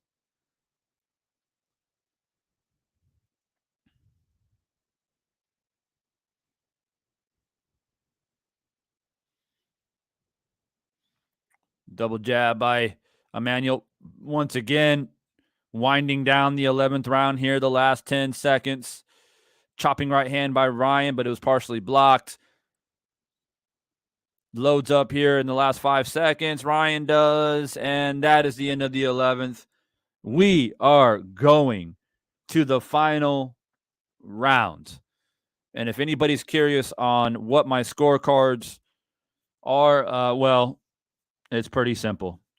I got Garcia winning every single round except the first round. The first round I actually gave to Emmanuel, but nonetheless, man, it's been pretty much Ryan Garcia. There were a couple rounds there where Emmanuel had some flashes, but I don't think it was enough to win a round. But nonetheless, we are going to the final round. I have Garcia up big. I guess the question is, if he doesn't get the knockout here in the last round, is that kind of a loss for Ryan Garcia? I mean, he was expected to perform spectacularly.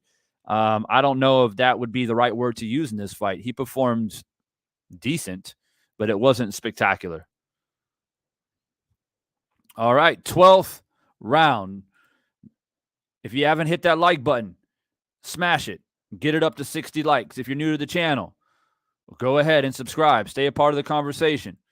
Here comes the 12th and final round. Will Emmanuel go for broke? Will he take the risk? Will he gamble and not just try to survive, but actually try to land something and take the risk of being knocked out himself? So far, that's what I see him doing. He's trying to fight a little bit. He's trying to fight a little bit. Can he land something? This is boxing. Anything can happen.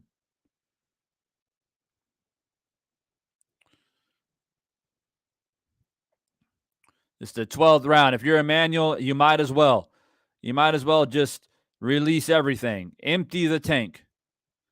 Empty the tank. Ooh, big left hook by Ryan Garcia.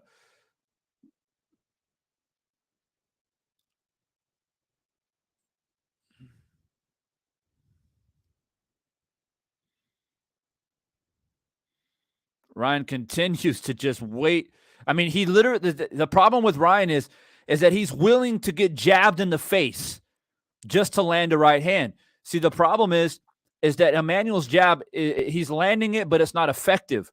Imagine if he's fighting a guy who has a vicious jab.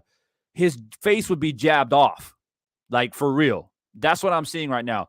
He's very vulnerable to a jab and a left hook. Ryan Garcia is. And if he fights anybody who has very effective and powerful jabs and left hooks, he will be in trouble.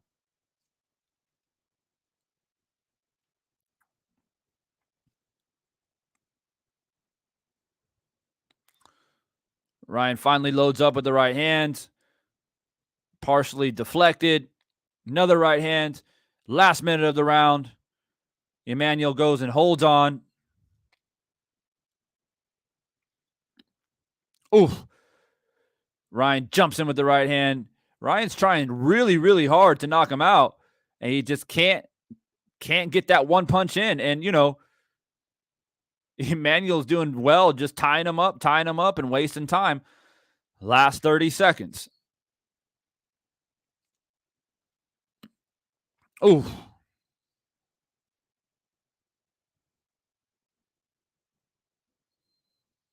Oh, right hand to the body by Garcia. Last 15 seconds.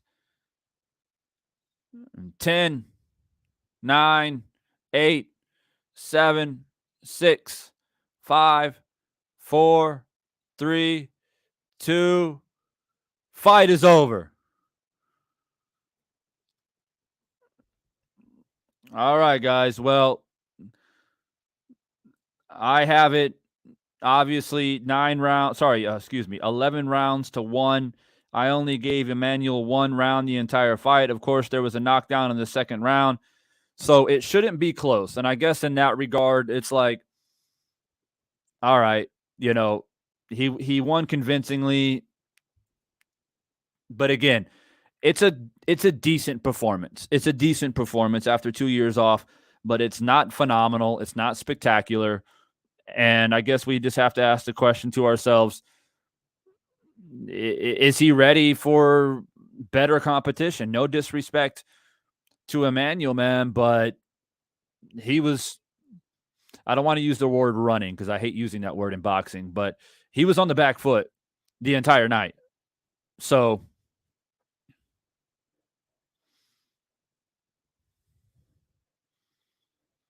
yeah, you're right.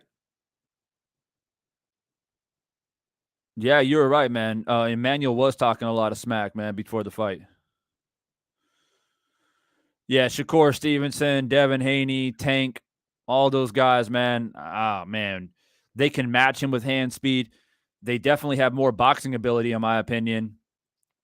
Garcia might have a little bit of an edge in his ability to have the height and reach advantage and have some pop, but it's hard for me to wrap my head around it.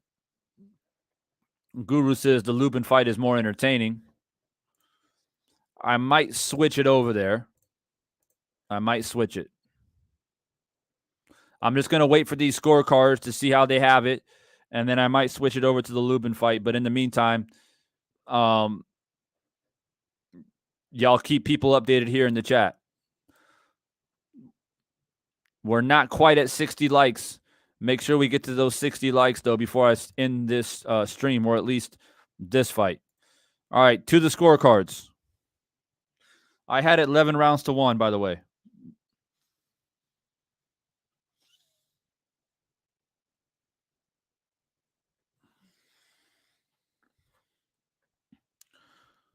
$119, 108, 118 to 109, and still undefeated, Ryan Garcia. Yeah, no surprise there.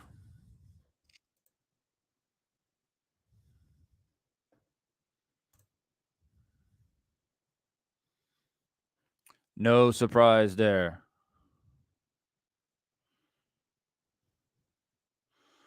Damn, so Fundora and Lubin have both been dropped in the fight?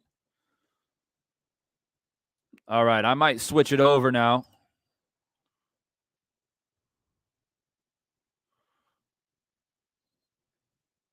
No problem, Angus, bro. No problem. All right, let me see if I can get this fight switched over. I don't really care what Ryan Garcia has to say.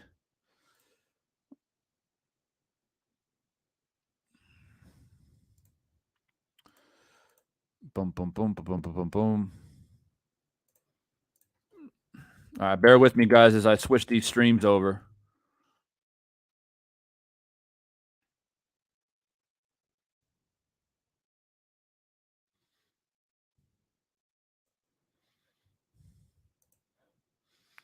All right, switching it over, guys. Lubin.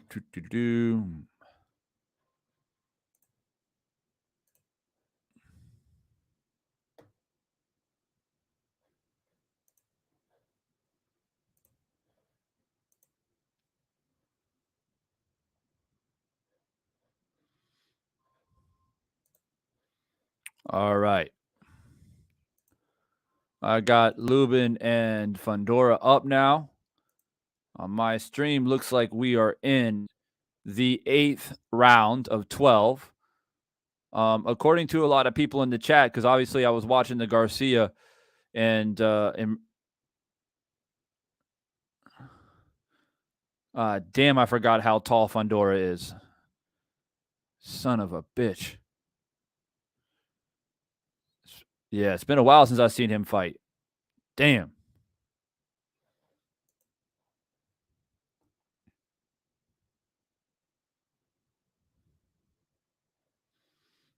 Yeah, Michael, bro.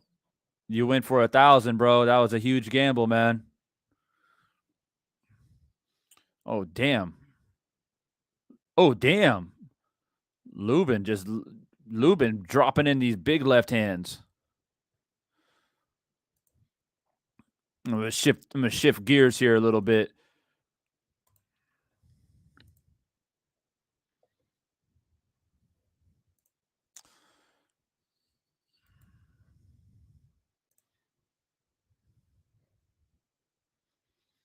All right, looks like that's the end of the 8th round. Dun, dun, dun, dun, dun. Dun, dun, dun, dun, dun. I'll go ahead and finish this fight out with you guys. I didn't plan on it, but might as well. Only a few rounds left.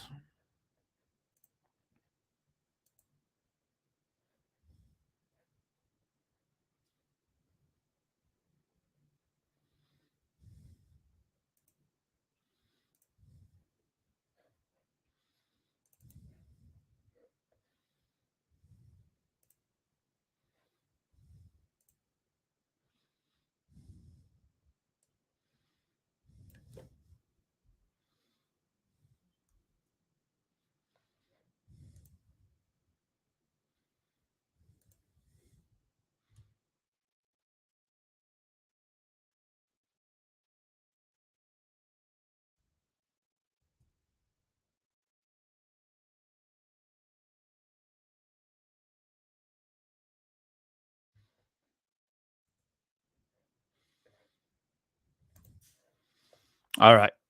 Got everything set up. Had to switch the streams over and the live and all that different stuff. So we are in round 9. Lubin versus Fundora. Obviously, I missed the first part of the fight because I was commentating the other fight that was happening tonight with Garcia and Emmanuel Tagoe. And here we are with Lubin and Fundora. I heard from the chat that both guys have been dropped. I think that's right. Someone can correct me, but I think both guys were dropped. I think Lubin was dropped early, or Fundora was dropped a little bit later, or vice versa. Let's see. I see a knockdown in the second round. Knockdown. I only see one knockdown in the second. I thought there was another one. But anyways, in the 9th.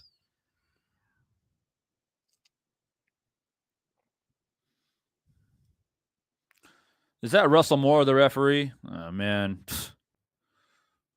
The fact that he's still refereeing. Anyway.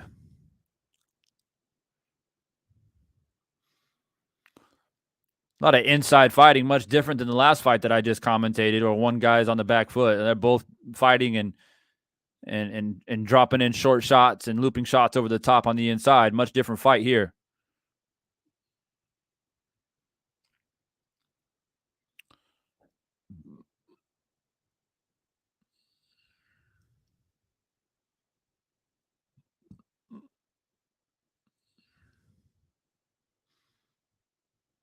A lot of holding and clinching for sure, though. Would like to see a bit more activity.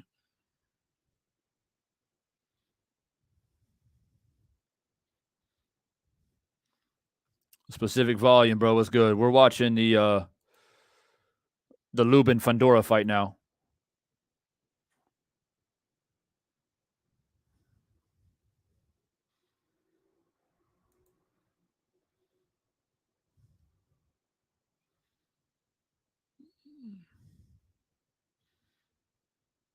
Man, Lubin is bleeding, bro, like crazy.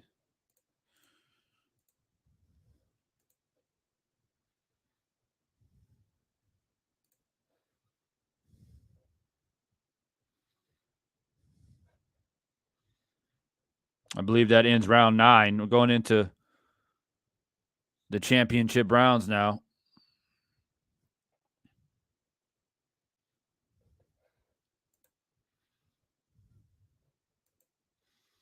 Wait, what just happened?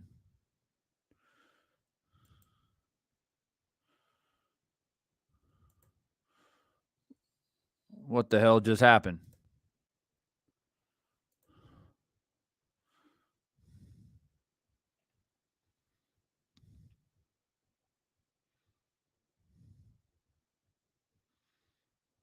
Did the corner stop it? My shit started lagging. I saw the end of the ninth, and then all of a sudden, the fight's over.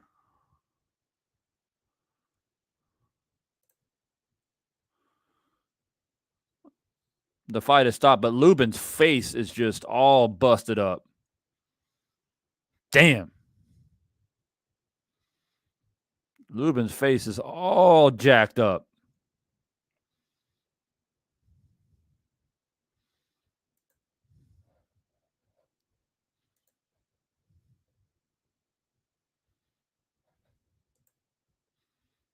Wow.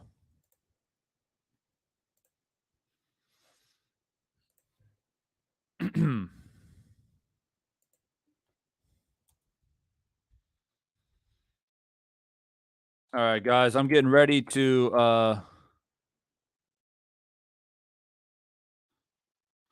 1 second. Getting ready to do an open panel, close off this stream.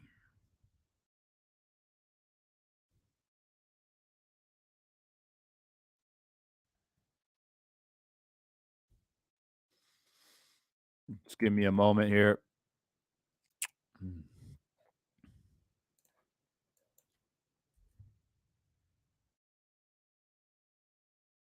Some ice came in.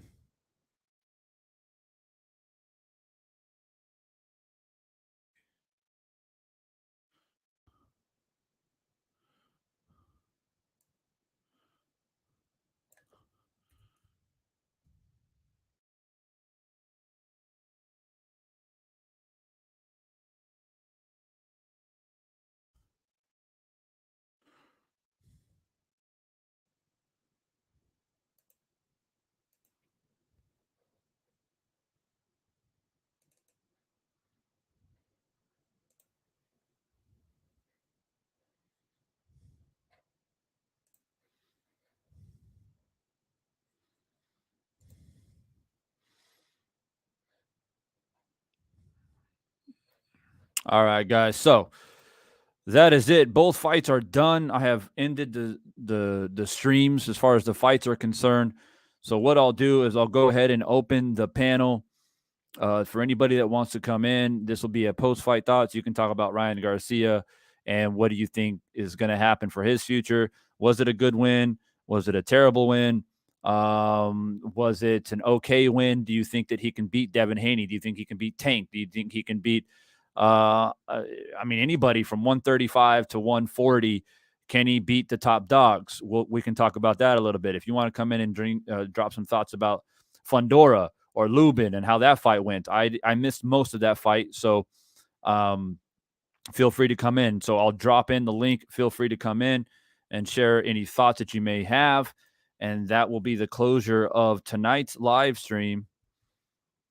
Before I get up out of here, I've done a lot of live commentary for this morning and tonight. So there's the link right there. Feel free to drop in.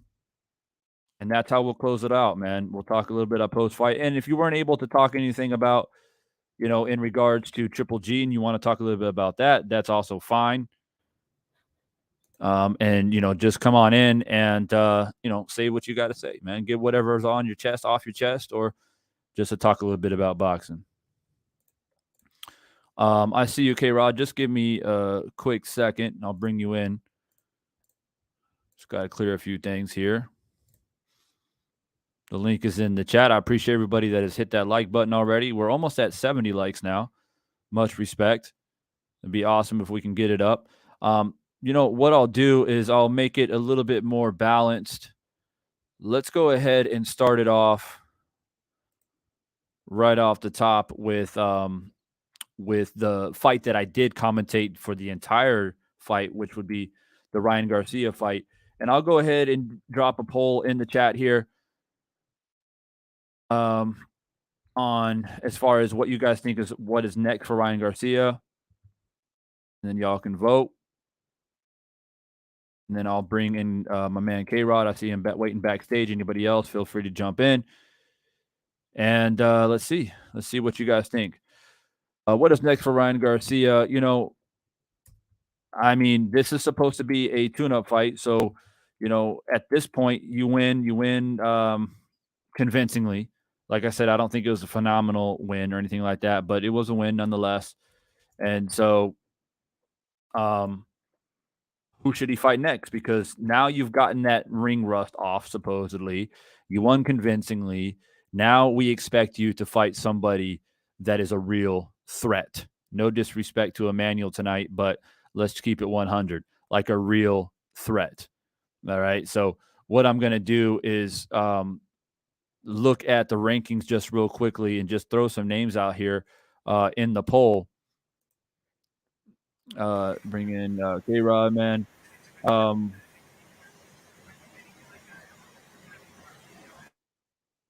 just gonna. You're in the stream, K-Rod, but I'm just gonna keep you muted just for a second because I want to get something set up here. All right, so so 140 at 135. Yeah, so let's put these names in here in the poll, and y'all can vote. I'll put Tank in there. I'll put. Let's see, who else will I put in there? I'll go ahead and put in Teofimo in there. I'll put Devin Haney in there. And let's see, I'll go ahead and put. I heard JoJo Diaz talking a lot of shit during the commentating, by the way. Maybe I should put his ass in there. Or let's do it this way. Make it a little bit easier. I'll say the winner, because we got Kambosos and Haney next, right? So we'll say winner of Kambosos and Haney.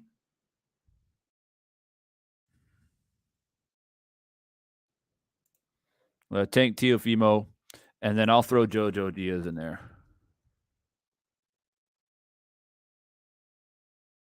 All right, so the poll is now up.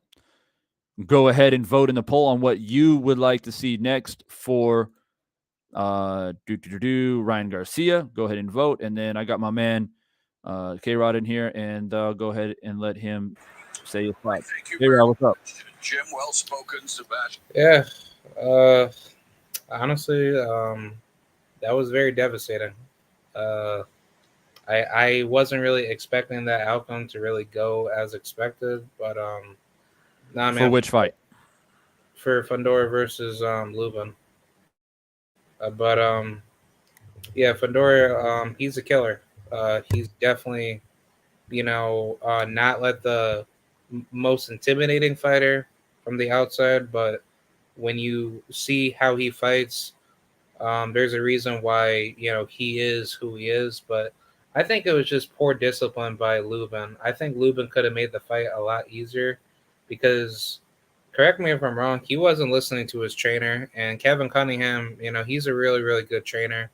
I believe he trains Austin Williams, if I'm not mistaken, in which I'll probably see him, fight on the Amanda Serrano, Katie Taylor card for my birthday. But Kevin Cunningham, he was giving Lubin all the best possible instructions to beat Fundora, and he just never applied that in the ring. And I kind of felt like that was really stupid out of Lubin's case, and he wasn't applying the instructions that were told to him, and he made himself look really, really bad to let Fundora just get all these free extra shots landed onto him. And he figured, oh, well, let me just punch with a volume puncher on the inside that's bigger and taller than you, knowing that you should just stick a move and, immobilize like your target and then make him more open to shots that you can over counter and then basically pressure him and then catch those big shots. Because like that round where Lubin knocked him down,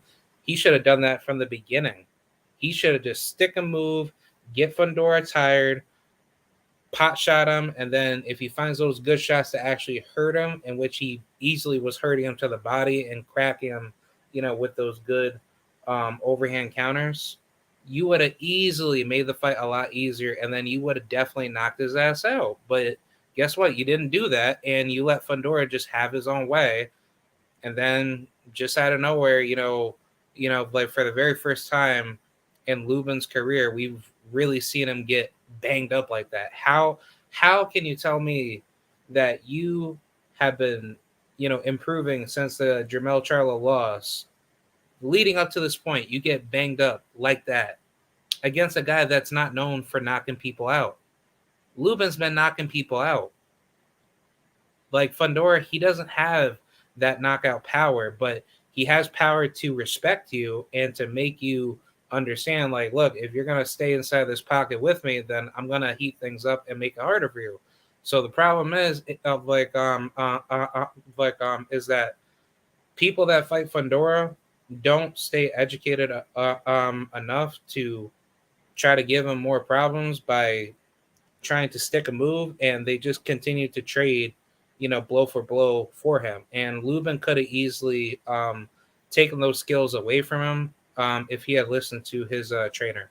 So, yeah. Yeah, I wasn't able to watch all of the fight, obviously, because I was commentating the Garcia fight.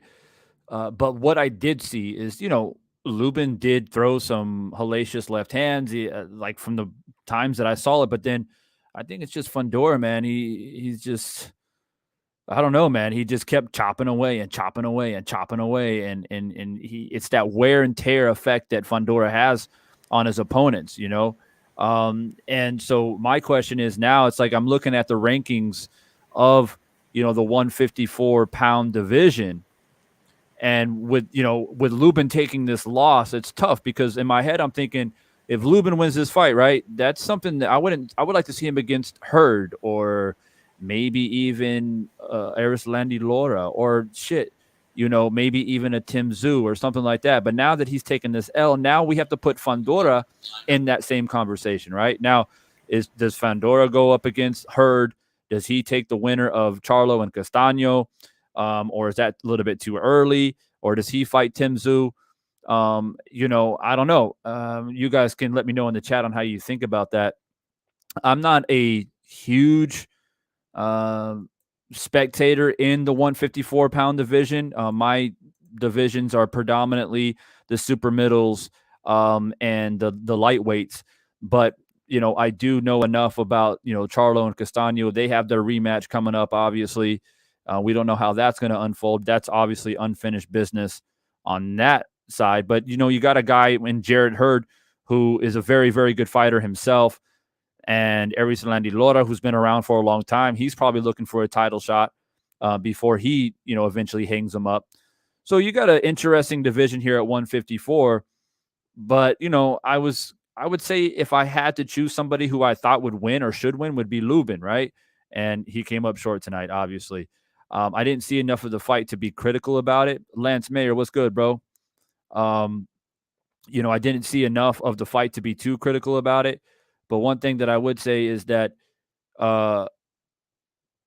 Lubin's face was like jacked up. I mean, he took a lot of damage in this fight. I mean, one eye was basically completely swelled up. And I can understand on why you would want to try to stop a fight like that. What's up, Tyrone, man? Just comment here in the private chat, man. I'm not 100% sure who you are. Just want to make sure you're not a troll and all that stuff, because we got some weirdos out there.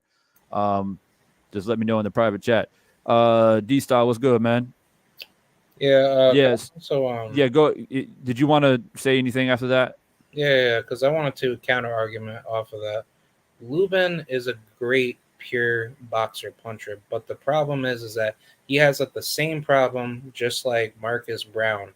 He he gets into these wild ass exchanges, and then he leaves himself wide open to get hit, and then he doesn't listen to his trainer to follow through with what the technique is being applied to him.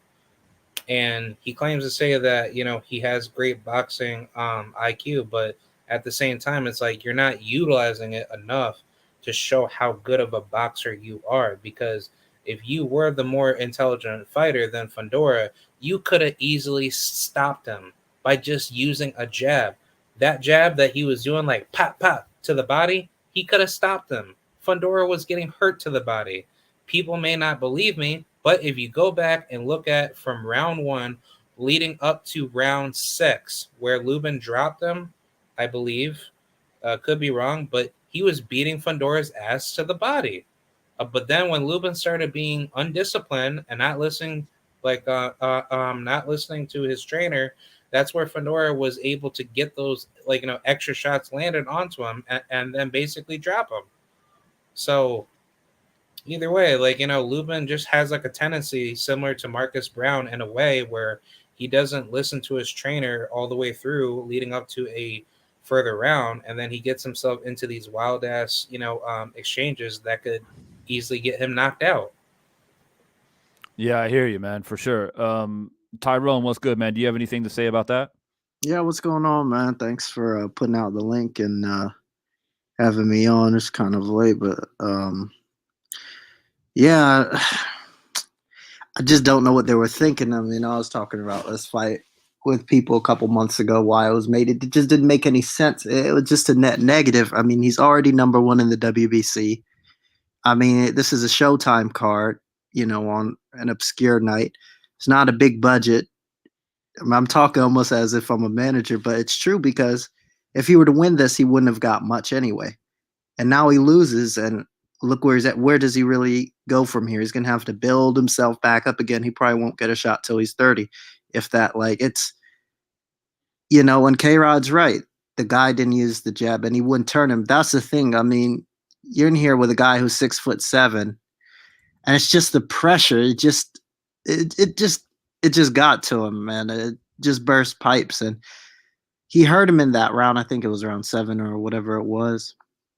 And yeah, K-Rod was right. He was working the body, but he wanted to get into the phone booth with this guy. And I mean, that's that guy's calling card. I don't understand why somebody would want to get into it with him. Just turn him and keep moving. Just keep moving. Just keep moving. And you'll get to him eventually. But I don't know. He didn't listen, and he paid the price. Yeah, that's what got me super pissed off, because it's like, dude, to me, I study a lot of southpaws because, I'm a natural southpaw, but if you're fighting another southpaw that's not physical, he's not educationally gifted as you to box you, then you should easily just dog walk him with a jab. Because if you do that, you're going to get him tired, you're going to get him frustrated, and then once you land that 1-2 big shot, that's what's going to get him tired and then get him knocked out or possibly dropped. Yeah, and normally you would say, all right, if you have a reach disadvantage, if you're the shorter fighter, then yeah, you want to come on the inside, you want to make your punches short, you want to make them count, and things like that. But at the same time, it's like taller fighters, right? And when you're a lot taller than most of your opponents, which we know that Fundora is, you're going to expect that, right? Every time you spar, every time you get in the ring, you know that a guy's going to try to get up on you to try and shorten your arms. And, it makes it difficult for a taller fighter to get that leverage in. So Fundora has figured out a way to fight on the inside, even as a tall fighter. And he's been, like in this fight, he just kept chopping away. And it's just it's that little slight step back that he does just to get a little bit of space and drop in those looping shots. And yeah, I mean, Tyrone can be right, man. It could have been the spotlight. It could have been the pressure. It could have been like, you're supposed to win. And therefore we want to see you against the top 4 of the division now. Like, you should be ready. So just get this dude out of the way. And I think that could have worked against him tonight. I see someone in here. Christian, what's good, bro? You got any thoughts on the Fundora and that Fundora and Lubin fight was crazy. The next thing, what people don't realize is like the work output of Fundora. Like, he doesn't stop. Like, I don't think Lubin was prepared, like cardio wise, to keep up with Fundora, because on the inside, like, he just nonstop punching. Like, his work rate was way higher than Lubin. That's the next major reason why Lubin didn't have a chance. Yeah, I agree with you, man, for sure. Because like, this is a couple of times I've seen this now. I mean, I don't know if they want to be cheap on the sparring or what it is. I understand it is hard to find guys who put output like that, but you might have to go a couple of weight classes above to bring in a guy who fits that tall and it just bringing it. I mean, he was sparring Jamonte Clark. I don't know if he was sparring Leon Lawson. I don't know if he had him in there, but I mean, Clark, he's not an output guy. I mean, he's a boxer. I mean, he had a tough decision tonight. He got through, but it's I don't know. This is. I mean, if I'm trying to take a driving test, right? I'm gonna practice driving. I'm not gonna go swimming. It's crazy to me, and he's kind of blown it, and now he's to the end of the line. I don't have anything against Fundora. He seems like a nice guy. He did his thing, but Lubin, I mean, he threw it away. I mean, I see somebody in the chat said Jamel. Nah, anybody who gets undisputed is moving up. I don't think unless there's money on the table for them to stay. But I mean, that's basically getting your homework done. There's no reason to stay once you're undisputed for the most part. Move up. Doesn't for me and why stay? Just move up. You've already done what you need to do. Especially why fight this guy? I wouldn't want to fight this guy at all. Yeah. Unless like there's a fighter out there that the fans are just clamoring for and they're on the up and up and they're undefeated and they're a real threat and you can sell the fight. But yeah, I agree. I mean, once you collect all the belts and you beat everybody in your division, then you've done your job, right? So it's just one of those things. So it's a rarity where there might be one guy that you weren't able to fight and he's a real threat. Maybe you make it happen if it makes sense. But I agree. I mean, I have it up here on the screen for the 154-pound division and what it is. I mean, obviously with the loss tonight by Lubin, I mean, I don't know where he's going to drop. I would imagine he might drop down to maybe 8 or 9 now. Tim Tszyu won recently, so he's got to win most recently. Fundora's got to win now. We have Brian Castano and Charlo coming up here relatively quickly. Does anybody know what's on the horizon for Hurd and Laura? Lars at 160. I think he's positioned with the WBA, but I think he'll probably fight for a WBA title, maybe as I don't even know. Well, maybe because I think Triple G is going to lose to Canelo. Canelo's going to, well, he might move up, so that's the thing. But Lars looking at the WBA. I don't know about Hurd. Well, hold your thought about Triple G. We'll talk about that here in a moment because I know a lot of people weren't able to catch the live that I did this morning on that fight, and I'm sure there's people that have a lot of thoughts. And I'm sure my man K-Rod's got a mouthful about it as well. So look, let's shift gears real quickly because I did stream and commentate on the entire fight of Garcia and Emmanuel. And I had it 11 rounds to 1 for Garcia. There wasn't any round where Emmanuel was like, oh my God, he might take over the fight. I mean, he had some flashes. He tried to step to him a few times and try to make it interesting. I think surviving the fight was a victory for him. I hate to say it that way, but that's just how I feel because at no point in the fight was he like, all right, let me just go for broke, and if I get knocked out, well, fuck it. He didn't do that. I think he knew that if he let his hand go too much, he was going to get caught with something. And he got dropped once and damn near twice. So that also plays into it. So I guess the conversation is now with the poll that I have going on here, who's next or what is next for Ryan Garcia? 41% says Tank. People say, oh, let's throw him in there against Tank. We got 17% for Teofimo. We got 16% for the winner of Kambosos and Haney. And then a pretty healthy percent in second place, 27% for Jojo Diaz. If somebody were to ask me, I would say what makes sense would probably be Jojo Diaz, to be honest with you. I just feel like, I guess he could fight the winner. Garcia could fight the winner technically of Kambosos and Haney. I just don't know if they'll do that right away. But Jojo Diaz, I don't know if you guys noticed, if you were watching, like he was talking a lot of shit tonight on the commentary. He said, "Oh, Ryan ain't looking good." He's, basically saying I can beat his ass. So I kind of feel like there's already a prelude to Jojo Diaz and Ryan Garcia, and I think that would probably be the next fight. But for me, I don't care. All I can say is he needs to step up competition. Period. Point blank. Ryan Garcia needs to step up in competition massively. And no disrespect to Emmanuel tonight, but I mean, let's just keep it real. Like we needed somebody who, can actually challenge him and step to him and has hand speed, have combinations, got power. That's the thing with Emmanuel tonight. He didn't have any power to keep Ryan off of him. Yeah, he was landing the jab, some looping shots here and there, but Ryan just kept coming forward, right? So it's like we need somebody in there that can step to him and match him with hand speed, because that's Ryan's best asset, right? His hand speed.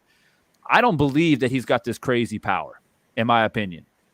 I think he's got some pop. I think he can, land a couple shots. He can put shots together and hurt you. But I don't think he has like one punch power like Tank Davis has.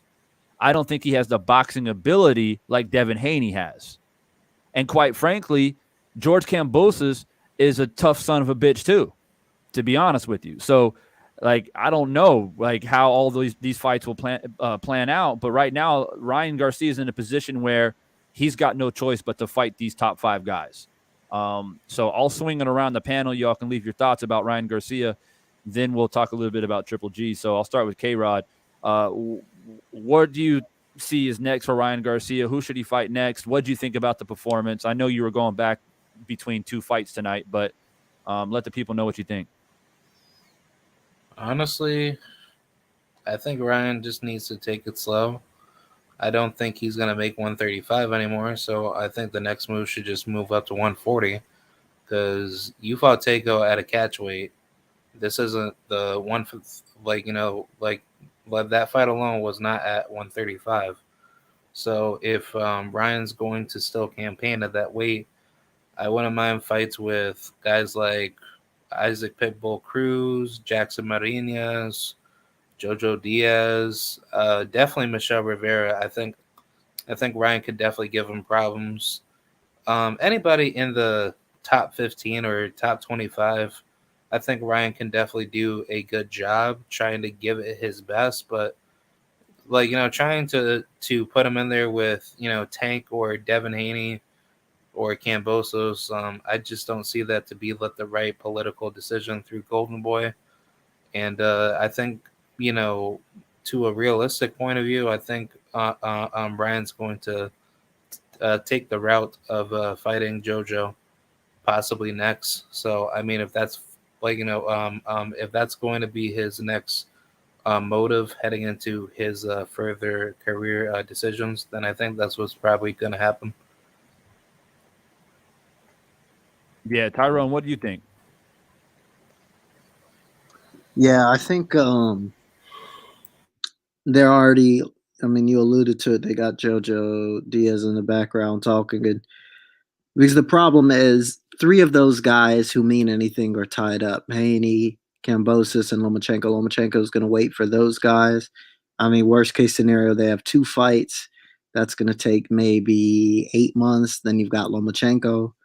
That could be a year, maybe a little over a year. Those guys are tied up. So Tank is left ass out, and Ryan is left ass out. Ryan, I think they've got that JoJo Diaz plan. That's what they're going to go. Where Tank goes, I don't know. I don't know what happens after Romero. No idea. But yeah, Garcia versus Mr. Diaz.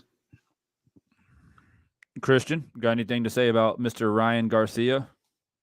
Yeah, personally, from the beginning, I always thought Ryan Garcia was a hype job. Because to this day, the biggest person he fought was Luke Campbell. And I feel as though it wasn't a lucky shot he hit Luke Campbell with, but it was a shot where it could have went either way, if you know what I mean. So I think he really, like you said, he needs to step up his competition. He was support, and I don't like how he's like a social media type influencer. I feel like he's more into that than boxing because he talks on the internet more than he actually boxes to me. Yeah.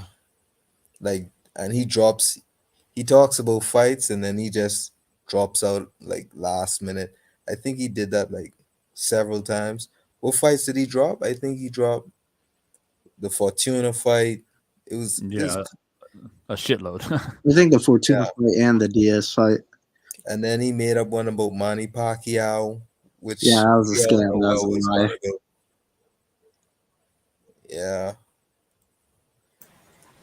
Yeah, it's Ryan Garcia with his antics and his prima donna attitude and all the other shit. Like, I said before the fight and made some people laugh, but I said I hope the sparring with Jake Paul, benefited him leading up to this fight. I mean, it's just a bunch of silliness and like clownish behavior.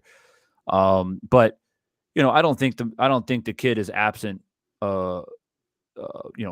I think he's got some talent. I think that he can, be a threat. But yeah, he's like I said, man. He's in a situation where you just can't be fighting these dudes like that are in the top 20, the top 25, or whatever it is. I mean, that's the thing with boxing, right? Is when you have, according, like Christian was said, he thinks that he's a hype job. Completely respectable and understandable assessment, right? Because of how he's portrayed himself and ducking fights and whatnot. But boxing has a way of filtering out hype jobs, right? And that's what we need. We need that, right? Because there's a lot of people out there. They don't really show their face very often because they're going against the grain. But there's a lot of people that think Ryan Garcia is the next golden boy. Like, I'm being for real. There's a lot of people think that he's that talented and thinks that he can take the mantle and represent Golden Boy and be the next Oscar De La Hoya. So when you have that type of support, and we saw the support tonight in the arena, right? A lot of people were in there supporting Ryan Garcia. So is he a hype job? Is he not? We've seen it many times in boxing where a guy's coming up and he's a fan favorite. He's got the look. He's got this. He's got that. He's representing a country, whatever it may be. And then he gets smacked, right? Then it's like, oh, well, maybe it just happened because it was, it's boxing. And then he comes back and gets smacked again. And then it's like, all right, yeah, he was a hype job. It's kind of like Ronda Rousey in the UFC, right? Where I don't even watch UFC that much, but I know enough to know that Randy Rousey at one point was like, well, she's the baddest bitch on the planet. And then she just start getting smacked up. And then all of a sudden she's doing WWE now. So that in combat sports, there's a way of filtering out these quote unquote hype jobs. And either he's going to get found out quick or he's going to shock us. It's one or the other. But I feel like you throw him in there against Jojo Diaz, that's a good fight. You throw him in there against Pitbull Cruz, that's a good fight.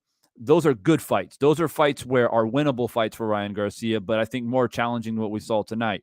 But you throw him in there against Diaz, Haney, Lomachenko, Lopez, Cambosos, that's where we're going to see, all right, is he a hype job or not?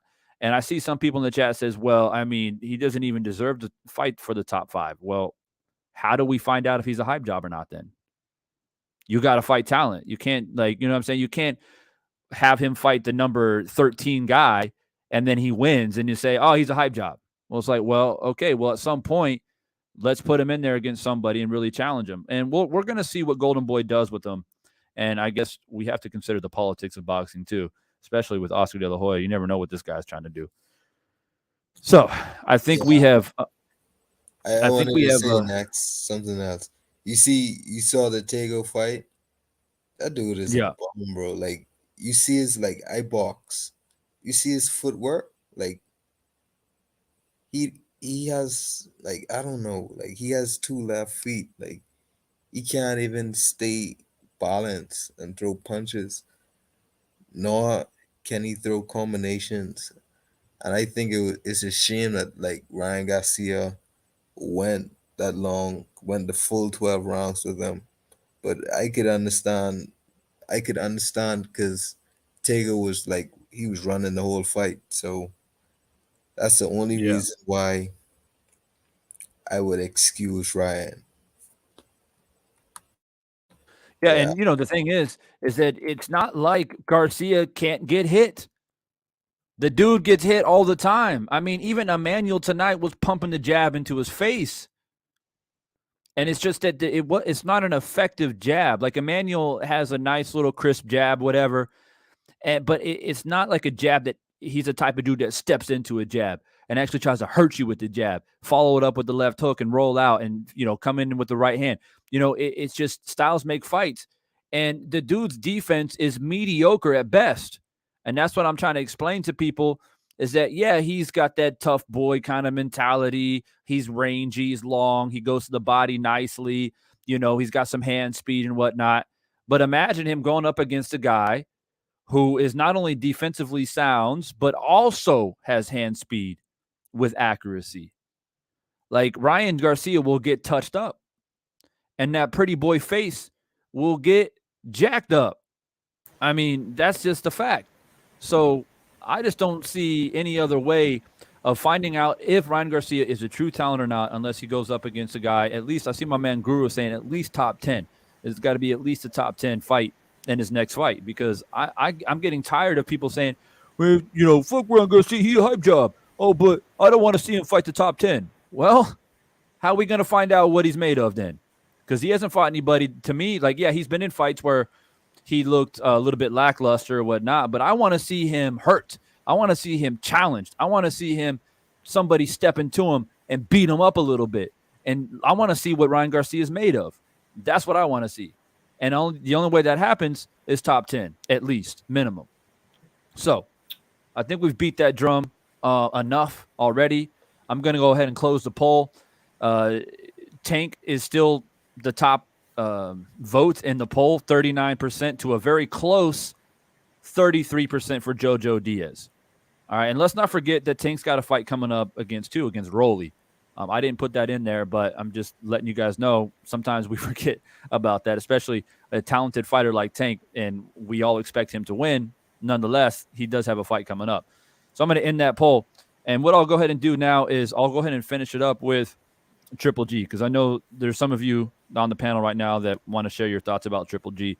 I talked about it quite a bit after this morning. Of course, I commentated that fight as well, Triple G and Murata. And for me, personally, I don't want to see Canelo. I'll tell you guys straight up. I don't want to see it. Canelo will end this dude. Like, I'm telling you, based off of what I saw this morning, Triple G might survive the fight because he's tough and he's a veteran. But I feel like he's going to get beat up. I just don't want to see a guy like Triple G go out that way. I'm not saying that he has to hang him up. I understand that, he's made a comeback. He's got a nice little victory and whatnot. And of course, he wants a belt, right? He wants to go out and sail off into the sunset and be a champion and have that, that legacy. I get it. But throwing him in there against Canelo, man, I just feel like that's just the wrong choice if I'm Team Triple G. And that's just how I feel about it. But I know most people are thinking that's the next fight that's going to happen. I listened to Blue Blood earlier. I was listening to some other people on YouTube, and they're all leaning towards, yep, I guess it's going to be Canelo. And for me, I just shake my head. I'm like, I just don't see it ending well for Triple G based off of what I saw against Murata. And for anybody out there saying, oh, well, but bro, he was off, and he's 40 and this and that, whatever. It's a ring rust. I don't want to hear none of that shit. It don't matter to me. The dude, I mean, when we see Canelo against Bivol, and rather Canelo struggles or not, I don't really think it matters. And I don't, think Canelo's going to, how can I put this without like getting too deep into a prediction? I don't think Canelo's going to lose, and like, I don't think it's going to get knocked out. It may be a tough fight where all of a sudden, oh shit, Canelo didn't get the decision. That's a surprise, even though we know that he always gets decisions in close fights. But I don't see Bivol knocking him out. That's just my opinion. But I would lean more towards Canelo once again grabbing another belt. doing just enough to grab another belt. Rather it's knockout or decision, that's what I see happening. Throwing him in there against Triple G one fight after that, which is going to take another, 6 to 9 months, which means that Triple G is another 6 to 9 months older.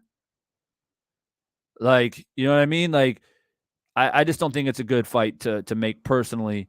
So I just wanted to say that first. Then secondly, I guess the question would be, well, who should Triple G fight? Well, you know, if his goal, which I think we all agree, his goal is to be a champion again before he retires. So does he fight Jamal? Does he fight Andre? Does he fight Munguia? Does he fight Chris Eubank? You know, Eubank doesn't have a belt currently, but he's a very credible opponent. So who do you think that Triple G should fight next? I think Canelo's all wrong for him personally, but I'll swing it around and get you guys' thoughts. I see my man Platt Boys just joined us, but I'll swing it to Tyrone first. What's next for Triple G? Do you agree, disagree against the Canelo fight, or do you see something else for Triple G? Well, I mean, we disagree with the Canelo fight, but the fact of the matter is that that's the contract. That's the contract. I mean, Canelo's next fight will be Triple G. That was the agreement. Triple G is going to go to that, and I think he's going to lose and afterwards retire. I mean, he's 40 years old. He looked every bit of that, if not more, in the early rounds today. I think the thing that saved him was the experience in the jab, and Murata was pretty limited. It was a tough fight for him. He was never the fastest guy in the world, but he looked really, really slow. And it started in the Derevyanchenko fight. Like, he was affected by the body shots, but even more, he was even more affected now. So just watching that was kind of like, okay. And every time I see these guys, you know, and people talk about guys coming back at 36, 37, oh, they didn't take any punishment. Oh, they only have beatings, their couple of fights. You can say whatever you want about Hopkins. You know, his style wasn't amazing to watch at all. There will never be another Bernard Hopkins. There will never, ever be another Bernard Hopkins going to 51 like that. They called him an alien for a reason. That's it. Unless there's some superhuman serum or fountain of youth, nobody can go that long and compete at that level, no matter who they are. That's over. So, yeah, Triple G had a good career, and he'll be retiring this year. So that's it. So you're saying it is what it is. It's a contract. We gotta suck it up. We gotta deal with it. Basically, it's in the contract. We gotta see the Canelo fight one more time. You know, it's just I don't know, man. I hear what you're saying. I hear what you're saying. I just feel like I just don't want to see a man go out like that, man. I just don't see Triple G having much of a chance. His experience will only take him so far. Canelo, after fighting him twice already and still in his prime, he's not going to let his foot off the gas in the third fight. There's no way. And then he's bringing him up, and it'll only be another, like you said, 6 or 8 months before they fight again. And every time, like, he looked really tired, even without the body shots. Let's take the body shots out of it. I mean, Triple G would put some punches together and then go, take a deep breath and compose himself. He just looked old. He looked like Kovalev did versus Yard. He looked in good shape. You know, he looked leaner and more cut up, but he looked gassed. They were both gassed, both the guys. Murata looked way bigger than he was. And yeah, and Murata's not young. Murata's like 36 36 37. himself. Yeah. So it's one of those things. I mean, yeah, I think you're right, though. I think you're spot on as far as why he won the fight was experience and just pumping the jab in his face, which all the bruises and cuts on his face were from the jabs. And, you know, that's what won him the fight. Otherwise, if he was in there against a killer, it would have been a whole different scenario. But, you know, another thing that I want to add just real quickly before I swing it around is one thing that stood out to me was his inability to move out of the way from a fighter who doesn't have tremendous hand speed, right? and he couldn't move his damn feet. And that is a tail sign of an aging fighter. Aging fighters, we've seen it throughout history. George Foreman, right? When he made his comeback, he had to change his style a lot because he was much older. He was bigger. He was a bit more sluggish. And so he had more of a come forward. He had that cross arm defense and shit like that, and just threw in big shots. But, aging fighters, they have to change their style a lot. They have to improvise. And normally one clear sign is their inability to move their feet out away from danger. And I saw him getting hit with shots by Murata that was like, I wouldn't expect him to get hit with that 5-6 years ago. And if you can't get away from shots like that, where you get a guy like Canelo, who he's trying to hurt you every time he throws, right? And so that's just how I see it. And that's where I see that 40 years old is very glaring to me, his inability to move his feet out away from danger. Yeah, he's got experience. Offensively and defensively are two completely different things in boxing, especially as you get older, right? It's just one of those things where reflexes aren't as there. It's different than just trying to throw punches and land them in comparison to avoid them, if that makes sense. So, my man Platt Boys, bro, what's good, man? We finally got you on the panel again, bro. It's been like a year. Yeah, finally free, man. My work schedule is crazy, man. So it's I finally got an Yes, sir. opportunity. I just watched I was just watching the fights and saw you live, so I jumped on in, man. I appreciate you. Yeah. What's on your mind? I think Triple G. Well, we know he's gonna fight Canelo due to the contract they have set up, but I don't know. I'm kind of like, I think like when Roy Jones said, like, if you got a belt in my division, like that's who I want. Like I want all the belts. And it just seems like these guys aren't trying to be like undisputed in their own weight class. So like my first thought is like clean my division. I'm going after Andrade and Charlo. But that's just I'm always like, we got too many belts in the first place.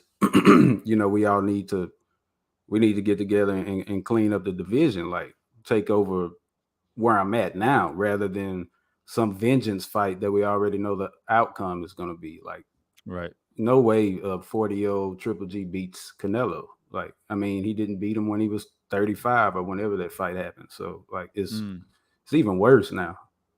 Right. And, Andrade, right, is a fight that makes sense because he's got a strap, and Triple G, he's trying to retire as a champion. So you can grab that WBO, and if you beat a guy like Andrade, who's, technically in his prime and he's on the up and up, that's a nice feather in your cap, right? And Absolutely. And it's so still a legacy. Like, it's still a legacy fight for absolutely. Triple G. Like, just to grab the belt, like Charlo Andrade then retire. Like, that's two major fights that he could add to his legacy, because like the only Canelo's like the only person that we can really just say like Triple G had his best fight, was his best named opponent was Canelo, and like it's nobody else. Like, we don't really know, like couple people, but nothing like Andrade or Charlo would be. Yeah, for sure. And my whole thing is that it's also a win for Andrade as well, right? If he's able to beat Triple G, he's looking to boost his resume too. Yo, He's trying to swing himself into conversation. What's up, man? Hannibal. I looks like you're chomping at the bit. What's up? Yo, listen, bro. Andrade, we might as well be talking like Billy Joe Saunders, bro. These guys are gone, bro. How old are these guys? Like, I'm 40. I'm 49 next year. These motherfuckers are fucking. What they painting my toenails, bro. Come on, bro. Andrade and Billy Joe Saunders. What the fuck, bro? You need to get a different skit from that, bro. These guys are shit. All right, so who's a good fight for Triple G then? Gives a fuck, bro. He's 40 years old. So he should retire now. No, whoever's gonna fucking take that fight is the fight. Well, he just the fact that he has a belt still makes him relevant. So like he Yeah, needs to obviously, fight a name. obviously he's got the 2 belts, bro. But come on, bro. Come on, bro.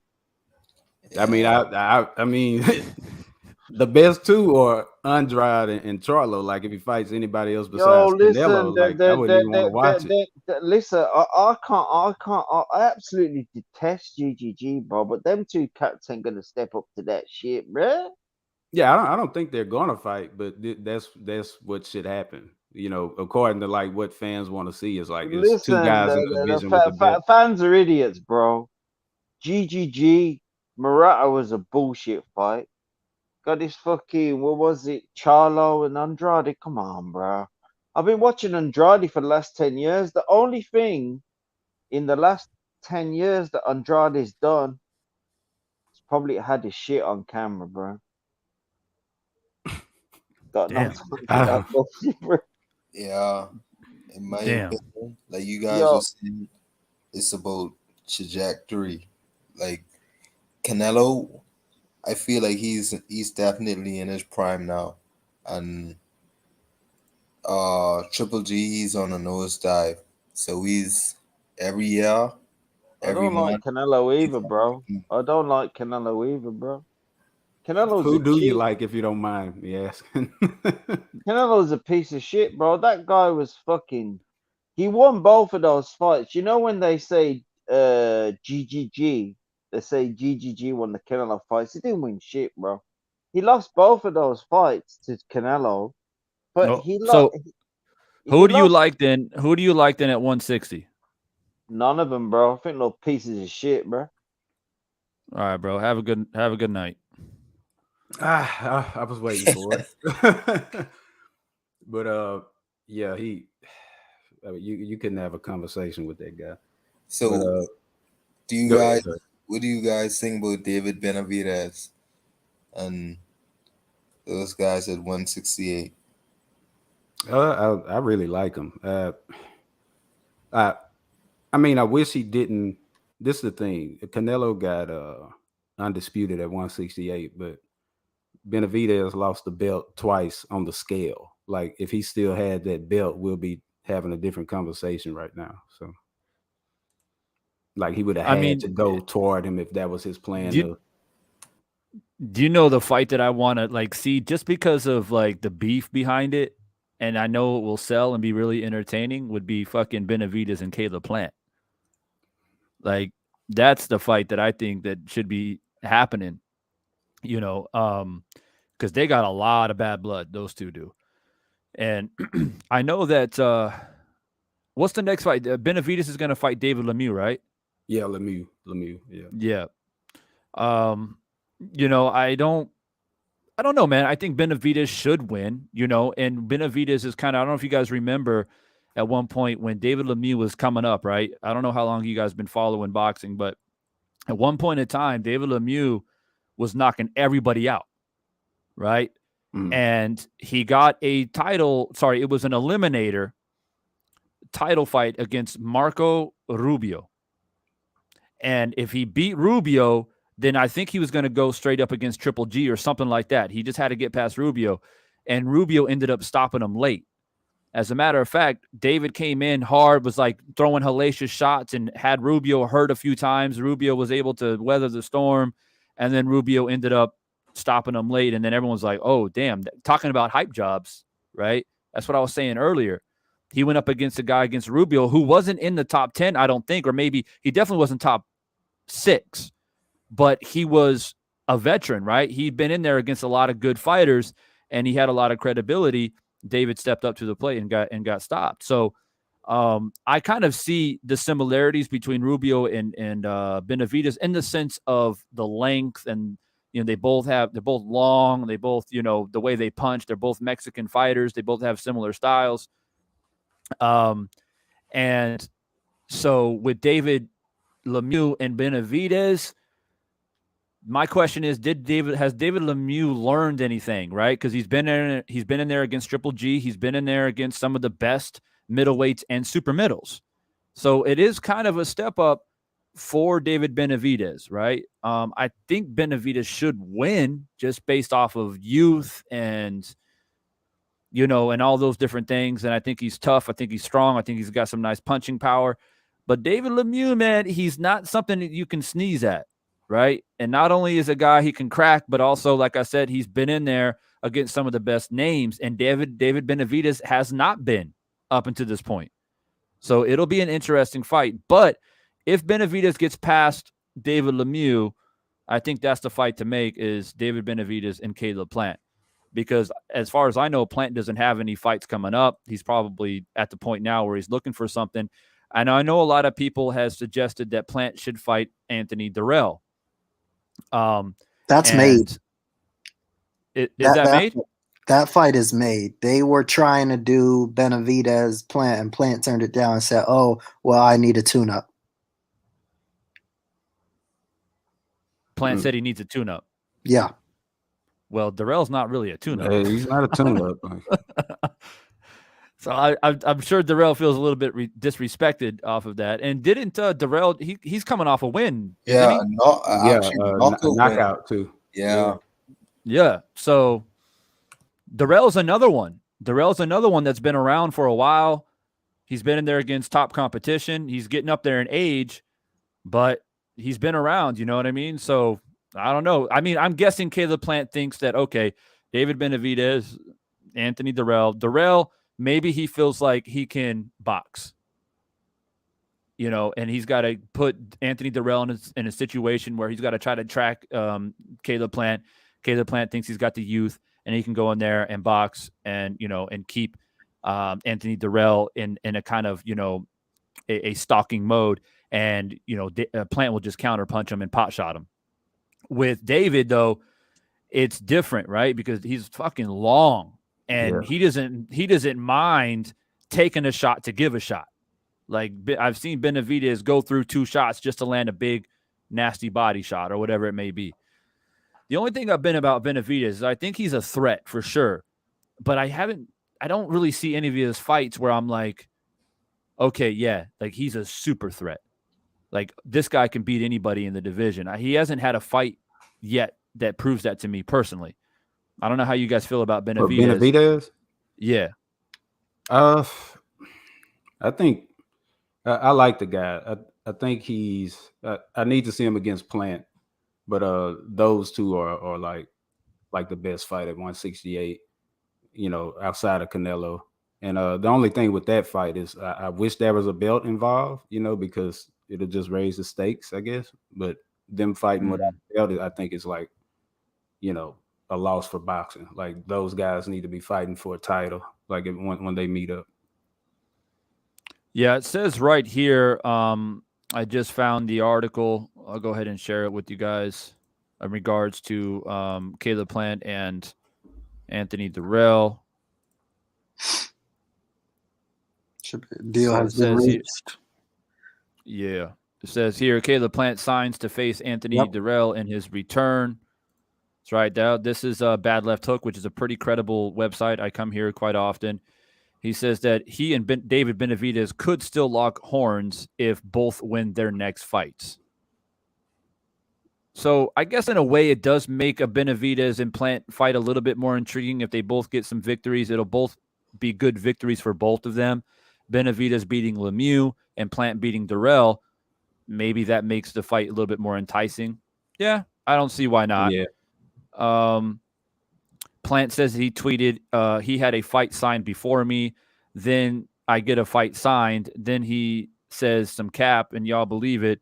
When y'all going to learn that I don't have to hide or lie about anything? I haven't proved my character yet, ? So they got some beef. You know, Caleb Plant seems to have beef with everybody.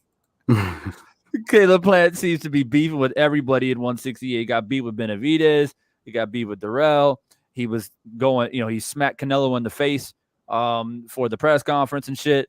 So I feel like a lot of people don't like Caleb Plant very much. I'm getting a feeling. He got smacked in the face. What's that? I said he got smacked in the face. He didn't do the smacking. Canelo was the one who did the smacking. He tried to smack Canelo. Yeah, I mean, he threw he the first tried smack. to come back with the Yeah. But it's like I gotta find the article where I found it, but it was talking about, oh, I need to get back on the win and all this. You're kind of already in the fire to begin. How old is he? 29. I mean, he was just in Something there like with that. Canelo. Yeah.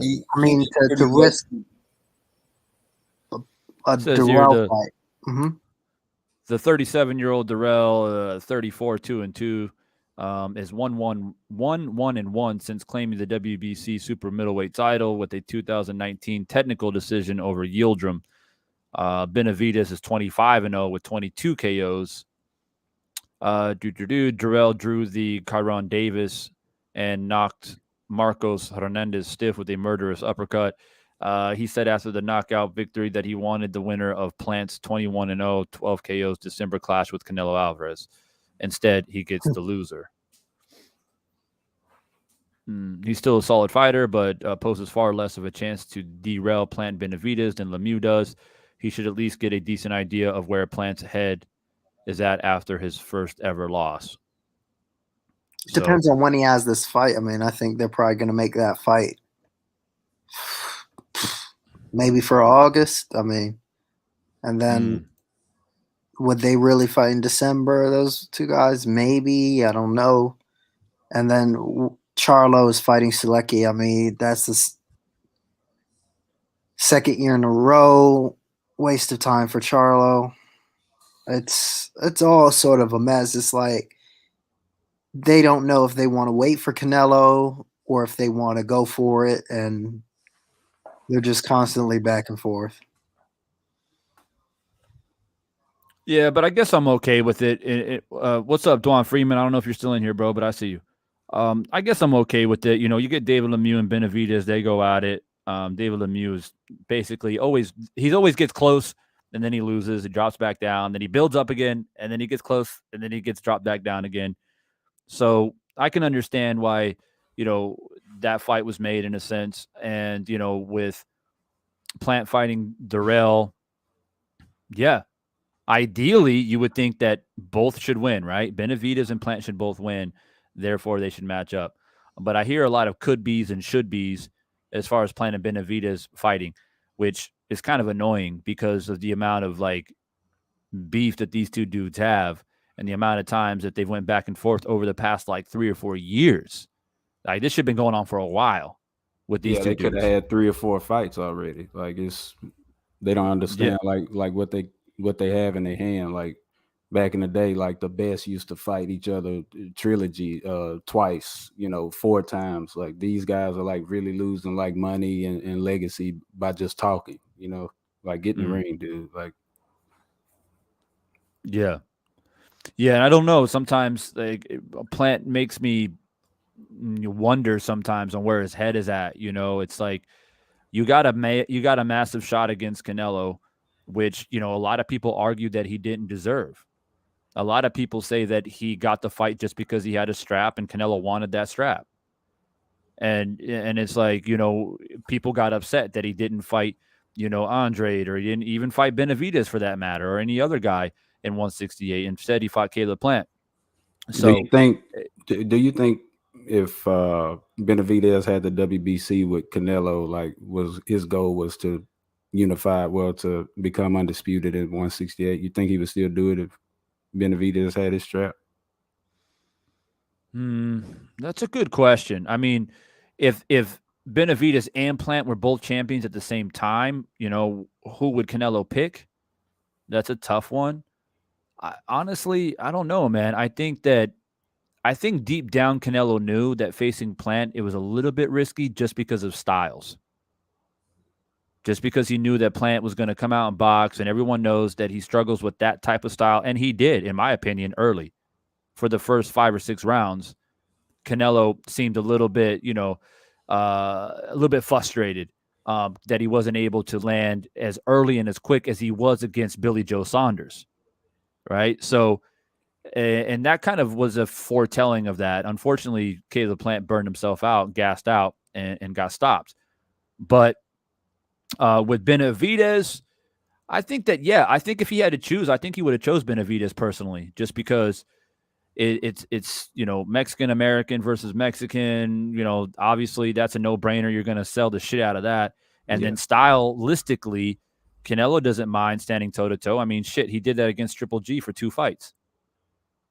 So I think he would have taken that, knowing that he's fighting a young guy coming up who's got a lot of KOs. He knows that he can sell it. He knows he can make money from it. And unfortunately, though, Benavidez didn't. And also, Benavidez, like you mentioned, Plat Boys, he lost 2 times on the scale. Right. So if you're Canelo, you don't want to deal with that bullshit. You're trying to sell a fight, and the man shows up overweight. So if you construct, and if you construct a fight, right, you have to then put in the contract that if you don't make weight, then you got to pay, whatever, $50,000 or X amount, or if you beat me, you can't take the belts type of shit. I mean, you almost have to do that against Benavidez because he has a bad history of not making weight.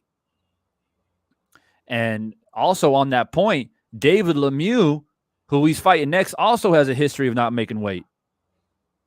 So both of these dudes may not make weight, and we'll see. But I hope that Benavidez gets his act together, and makes the weight cut, because that's kind of like if you're gonna try and fight big stars like Canelo, that is definitely a factor, believe it or not. And a lot of casual boxing fans don't think about that. The fact that Benavidez struggles to make weight makes it difficult to construct contracts, because you ain't gonna let the dude. Man.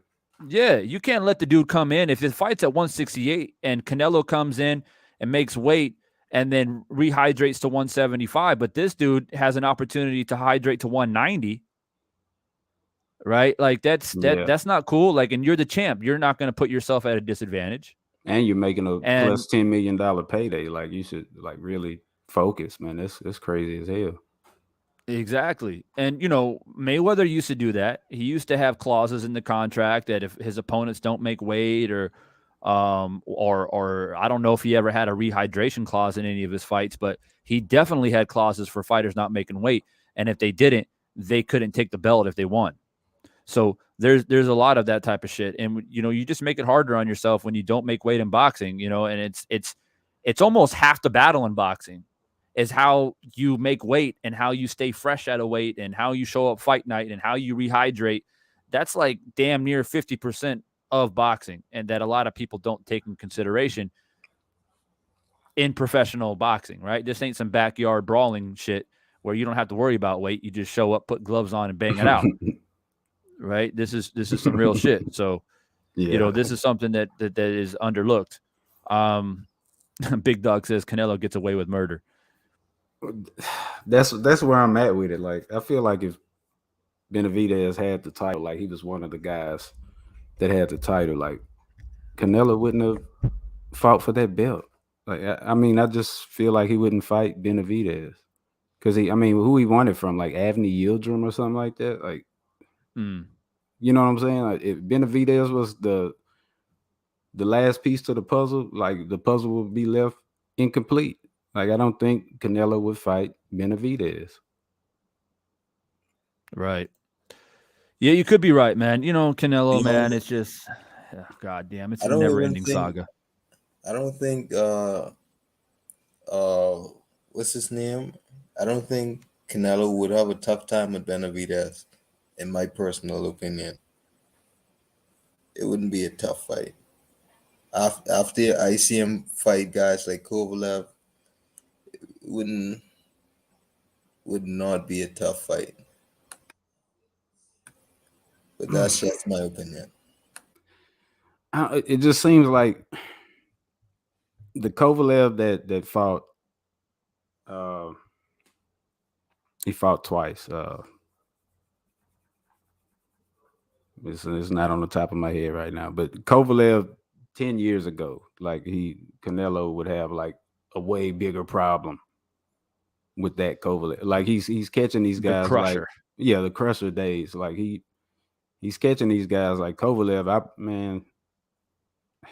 That's not the guy that we're used to seeing like in a big fight. Like Anthony Yard, like he barely got away from that fight and took the Canelo fight like within 7 weeks after that fight he fought Canelo. Like it's not the same Kovalev. Like Benavidez now could probably beat Kovalev, but I don't think Canelo like can touch that guy. I mean, I'm not saying it's gonna be like a wash or an easy fight, but I think Benavidez is the one guy that can beat Canelo right now. Well, now that we're on the topic, who do you think wins between Canelo and Bivol? I'm giving that to Canelo. I've only seen a limited amount of Bivol fights, but the guy's like his fundamentals are like outstanding. He's very technical, solid guy. His punches look like it's like brick wrapped around his hand. Like he's a pretty tough guy. I think he's going to give Canelo some problems, but I think just the big stage and the you know what I'm saying, the lights and everything is going to be too much for the guy because Canelo brings it. Like I think it's going to be an outstanding fight, but I'm going decision Canelo. Tyrone and Christian, how do you think that fight's playing out? The Bivol fight? Yeah. Yeah, Canelo decision. To be honest, I'm not too keen of Bivol, so I can't make that decision. I never really watched Bivol. This is the first time I'm hearing about him. I haven't really watched him, so I can't really say. I'm gonna watch him though. See that? I think that's the whole issue in the first place. Like Canelo always fight, you know, people that doesn't have like the folks that we want him to fight, that we think that can beat him or give him the best fight. He doesn't fight him. You know what I'm saying? It's fight this guy. He was gonna fight the cruiserweight guy Mukabu that we didn't even know about. Like, come on, man, fight Charlo, fight Benavidez. You know, fight these guys that are calling you out or looking for the fight, and the fight that the fans want to see. Like, I want to see Benavidez, Charlo, all that good stuff. But Bivol and Mukabu and stuff, like, we don't care about those fights. You know what I mean? Like, come on, man. I have to take another sip. Yeah, I've talked about this damn topic so many damn times. I feel like, just beating a dead horse at this point. It's pretty obvious that Canelo wants to move up and conquer weight classes and try to create legacy and things like that. Unfortunately, he's got a massive backing, right? He's got, thousands and thousands of diehard fans that support his maneuvering and I always hear the counter arguments. I was in the States here not too long ago. I just came back to Thailand, man, and I spent some time in LA, and there's a lot of Canelo fans in LA, as you can imagine, and got into some heated arguments at a few bars in LA. And it's pretty clear, Canelo fans just feel like, oh, well, it doesn't really matter. Y'all never going to be happy with anything that he does. If he fights Charlo, y'all get upset that he doesn't go up and move Bivol. I'm like, well, no, hold on a second. When has any boxing fan who's not a fan of Canelo say that we want him to move up? We've never said that. So I don't know where you guys are getting at. We want him to clean up his divisions. Yeah, if he's at 168, he's undisputed. There's still some fighters there that he can fight that we want to see him fight. It's really not that complicated. But you guys are building the case of him it's not conquering, but going up to conquer different weight classes. Y'all are making that case, not us, the people that are asking him to fight the likes of Charlo and Benavidez and Andrade and these guys, right? Guys that, like Platt Boy said, guys that are actually calling him out, right? So then it's a shift where, well, they just want to pay, they get the payday, right? Oh, they just want to fight because they want to get paid. I mean, that's part of it, but I'm pretty sure that Andrade wants to knock Canelo the fuck out. And I'm pretty sure he's going to try his damnedest to try and do it too. So, I mean, it doesn't matter, man. And when it comes to Canelo, you're in a non-winning argument every single time. And I've been a part of other panels I was on BFTB's panel like a couple weeks ago, and he had a big Canelo fan on his panel, and they were going back and forth. And it's just it's futile, bro. Like, honest to God, they think that they got to support their man. He's they got to support their countrymen. He's going for legacy. He's taking over these weight classes. He's fighting these bigger men and all that different stuff. And he's doing it the right way. And he can't fight everybody. He can't give everybody a payday. And he's doing it the right way. And that's just the way they believe. I mean, that's just the way it is. So, it's funny how when we look at in recent history, right? The perfect thing to look at is Mayweather Pacquiao, right? They both moved up in weight classes. They won different championships at different weight classes. They became unified champions in different weight classes. And when doing it, they beat the best competition that was available to do that. I mean, Pacquiao fighting Morales and Barrera and Juan Manuel Marquez and all these great Mexican fighters, and have to go through all of them and fighting them multiple times. Fought Morales 3 times. Fought Barrera, 2 or something like that. Marquez 4 times. Right? And moving up in weight and doing it, right? Mayweather moving up and fighting like Diego Corrales and these bigger guys that were champions, that were supposedly big monsters that were supposed to destroy Mayweather because Mayweather's a small guy. Right? And you do it and you beat the best competition available. And FYI, Bivol is not the best competition if you want to move up to that weight class. Beaterbev is. Beaterbev, if you want to get technical, should be the guy. If you want to conquer another weight class and fight the best at that division, should be Beaterbev, not Bivol. And so that's just how I feel about it. If you want to go up in weight classes, I may say, well, I would prefer you to clean up shit, but okay, you want to conquer weight classes, cool, but you got to fight the best person, the absolute best person in that division, to actually claim that you have conquered that division. And to Platt Boy's point, though, hold on, let me finish this. There's too many belts. That's another problem. Because you got 4 different champions, and I can just take the pick out of the litter, and I'm going to take this guy. He's got the WBO, WBF. I'm going to take that. Or the IBF, excuse me. IBF, WBO, I'm going to take that. Now I'm a champion at this weight class. Are you going to stick around to become undisputed again at light heavy? Or are you going to go back down to 168? That's the question. Or are you just going to take belts and say, oh, I was a champion up there at one point? So the fact that we have a lot of belts is also another problem. Imagine if we had one belt, just one. One belt to say, you are the champ, you are the best. And everybody's fighting for that one belt. Say that again?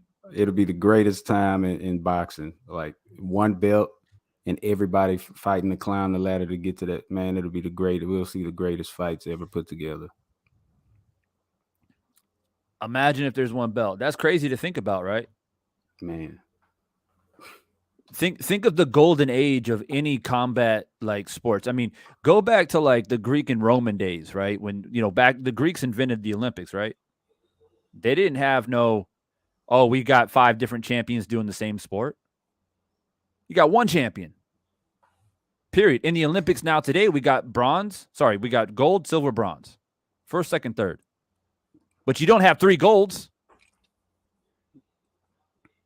You got first, second, and third place. That's it. Just like when we're kids playing sports growing up. We play football, basketball, whatever it is. You got first, second, third. You don't got like, oh, well, they're so good, we're going to make them both champions. Right? And even in the UFC, it's like you the champ at that weight class. There you go. And then they have to fight their contender. Yeah. Like they have to fight the number 1 contender. Like it's not like they can jump around and select which opponent they're gonna get. It's a whole commission putting the fights together. They don't have a choice who they fight. It's just you gotta fight them. Right. I mean, even just 2 belts. I mean, even if it's 2 belts, it's still much better than what it is, And then what happens is like you have you have 4 champions in one division. One has the WBC, one has the IBF, one has the WBO, the other one has the WBA. So you have 4 champions in one weight class. And what happens a lot of times is 1 or 2, if not 3 out of those 4 want to hang on to their belt.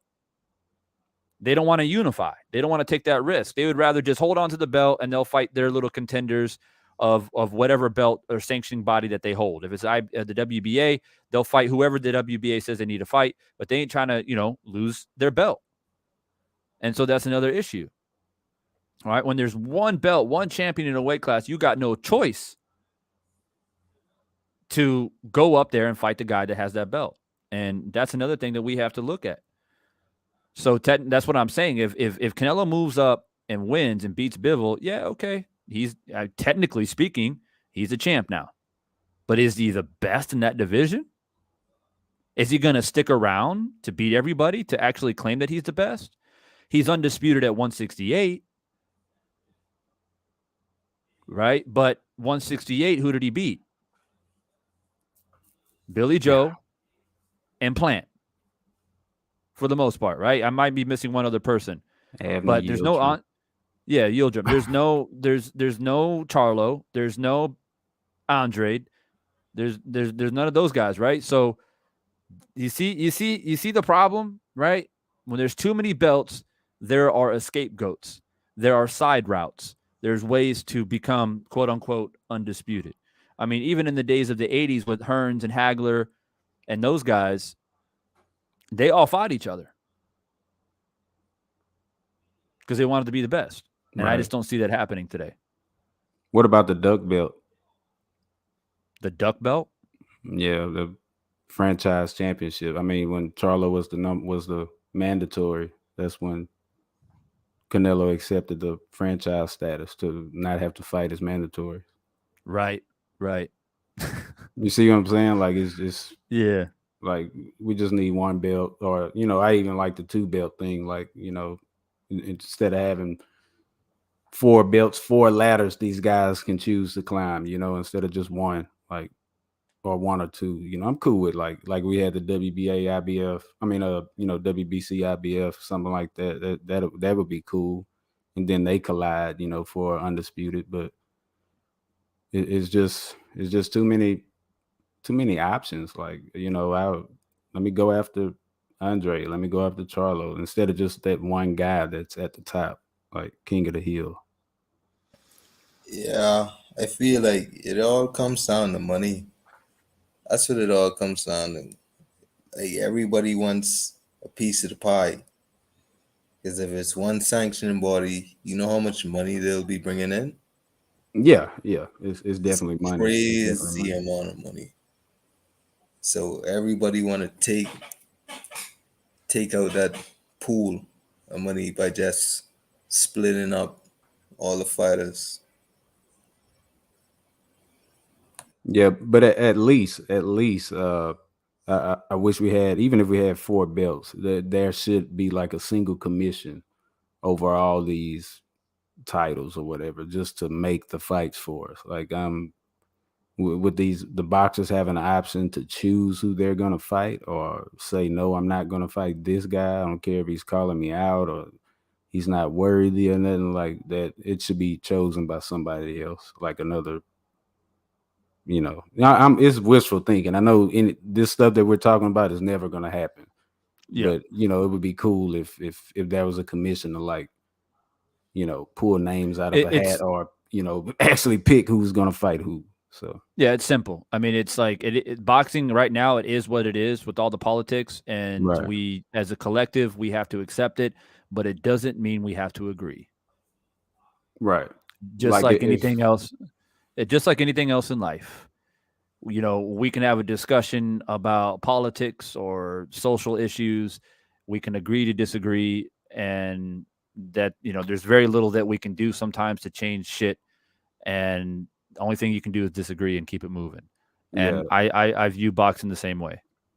It's like when he said it's about money, I think the money part is the only part that we can control. If you don't like the matchup, let's not watch the fight. You know what I mean? Like, I complain about, and I'm guilty of this, like the Abney Yildirim Canelo fight. I watched it and I was like, I totally didn't have to. You know what I mean? This is one of the moments I could have not watched boxing and been okay with it. But, you know, I supported it. So, I mean, and that's what happened. Me times a million, you know, they made the money that they're trying to make. And, you know, if you see like a fight put together that's, you know, some BS, like just don't watch it. Like, cause that's where I go now. I'm not watching Canelo Bivol, you know, just because I'm not like that ain't the fight I want to see. I want to see Charlo Benavidez. I'm gonna watch you it, know. but I ain't gonna pay for it. Right. You know, that's an option too. But like that's what I really mean. Like I ain't paying for it. I pay for every fight that I want to see. Like every Wilder Fury fight, I paid for that shit. All three of them. Absolutely. I did too. And didn't even think twice about it. Right? Because that's some legacy shit right there. Right? Heavyweights going at it, you know, and trying to find out who's the best. That's what it is, right? And you know, I'll probably pay for Ugas and Spence too. I'm gonna pay for that. Yeah, I'm going. Right. So you're going. So you one, already, yeah. I mean, you like actually physically paying for it because you're showing up to it. But that's a fight I'm willing to pay. I'll pay for Charlo and Castaño too. I'm paying for that. I'm paying. You know, there are certain fights that I'm like, hey, that's a good fight to make. I'm gonna pay for Haney and Kambosos. Right. Right. So the guy. I got no problem. Yeah, I want to support, want to put our hard-earned money into something that we feel that is deserving, right? But yes, Canelo and Bivol, in my opinion, and people can say, well, Bivol's pretty tough. Bivol's going to be a challenge, but that's not the fight that I wanted. Like that, I'm not going to pay for something that I don't want to see. It's not a slight to his skill set or anything. I think he's going to give him a good fight. It's just not the fight I want to see. So simple.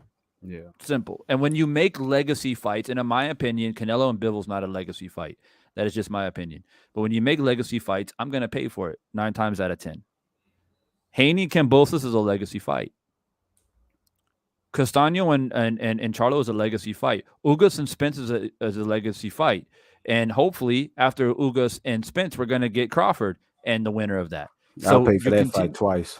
Exactly. So it's continuing to build in the right direction on how boxing should be, and how fans should contribute to paying for it, right? And so these boxing promoters, they get frustrated that fights are being live streamed and and people aren't paying for the pay-per-view. The pay-per-view numbers continue to go down.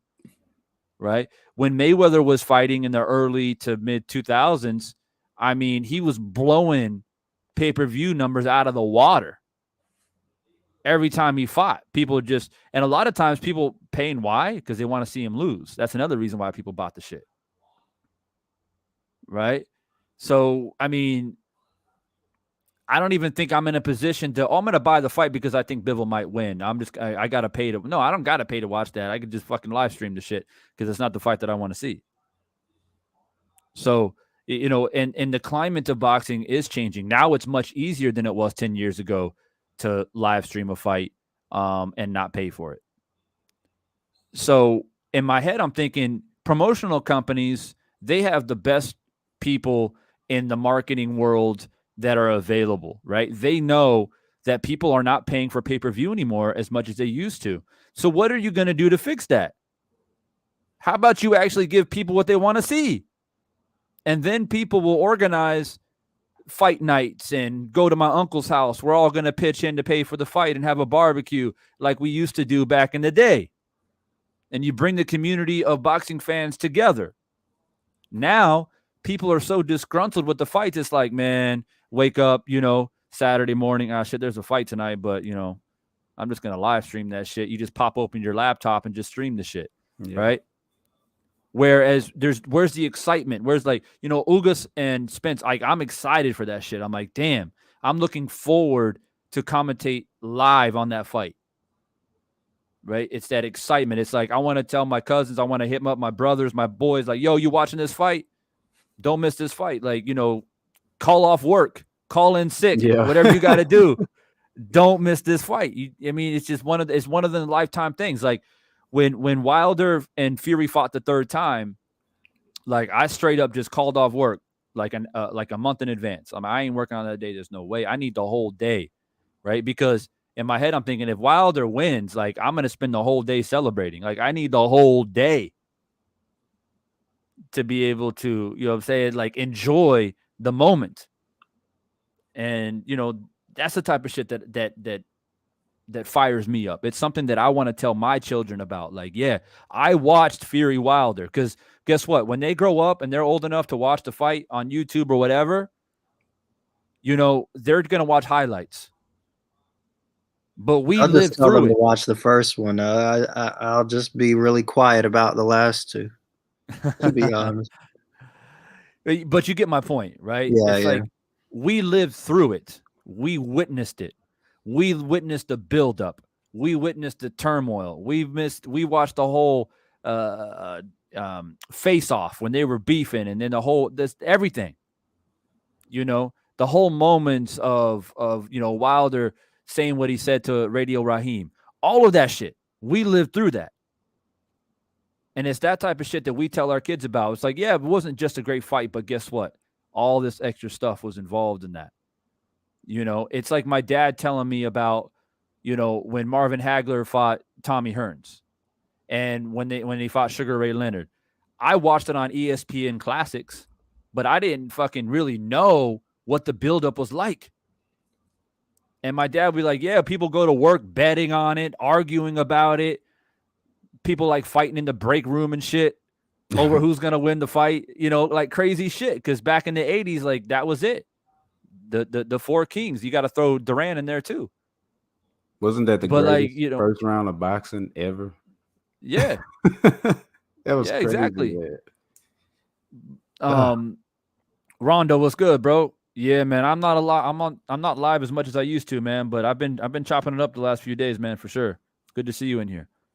But no doubt. I mean, even shit like Thrilla in Manila, that type of stuff, or Rumble in the Jungle. Like our generation didn't go through that. You know what I mean? Or at least mine didn't, right? So I have to talk to my dad, my grandpa, who was there. They were in their prime at that time. And so they can tell you about the buildup and all the other extra stuff that went behind those big fights. And to me, that is worth $80. That is worth $70, whatever it is. And I don't blink an eye.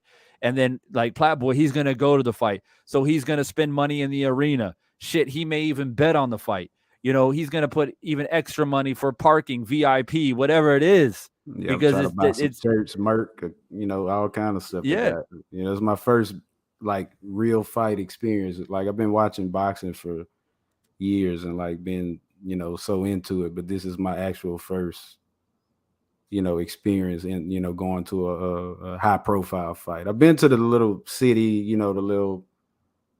the little small arena Little fights local. and stuff. Yeah, local fights and stuff. But this level, no, this is my first one. So I'm gonna try to like stick my neck in everything I can do. And I'll send you some of that footage, just even me just walking around and checking stuff out. I'll send that footage to you.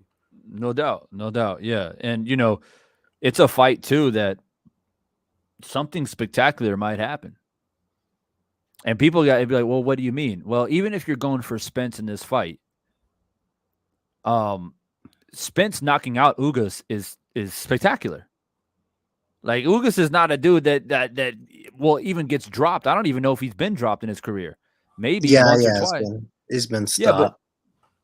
But he's tough, right? He's not a guy that can be stopped easily. He's not a guy that has a suspect chin, right? So Ugas getting a knockout is something that is like, damn. For one thing, it's, well, guess what? Errol Spence is back, right?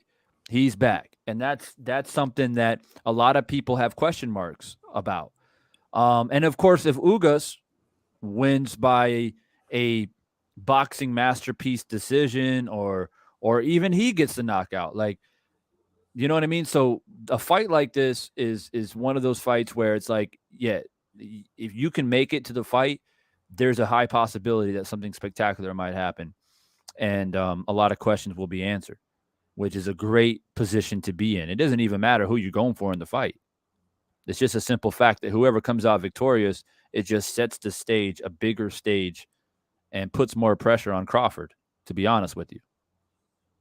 Right? So, and that fight is a week away, y'all. A week away now. Can't wait. Right? So, Man. if you ain't excited, you better get excited quick time and, hit up your boys, hit up your family, do it like big style. Do it with people that love boxing because it's going to make it so much more entertaining. And of course, I'll be going live as well as I did tonight and earlier today.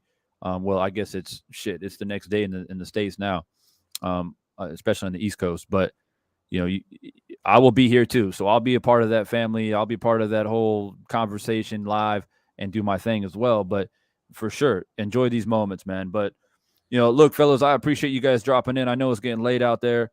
My man Platboy's like a night owl. The dude's always up late doing this thing. Yeah.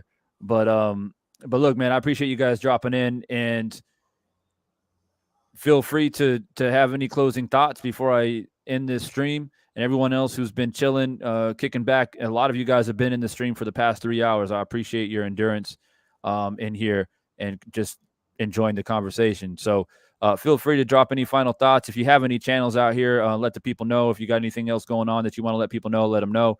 And I'll go ahead and swing it to Tyrone to close it off first. Yeah, man. Thanks for having me on here, man. I want to shout you out for putting that link, man. Shout out to everybody in the chat, man. Shout out to the panel, Christian, Platboy, K-Rod, who was on here. Yeah, man, it was great chopping up with you guys, and yeah, man.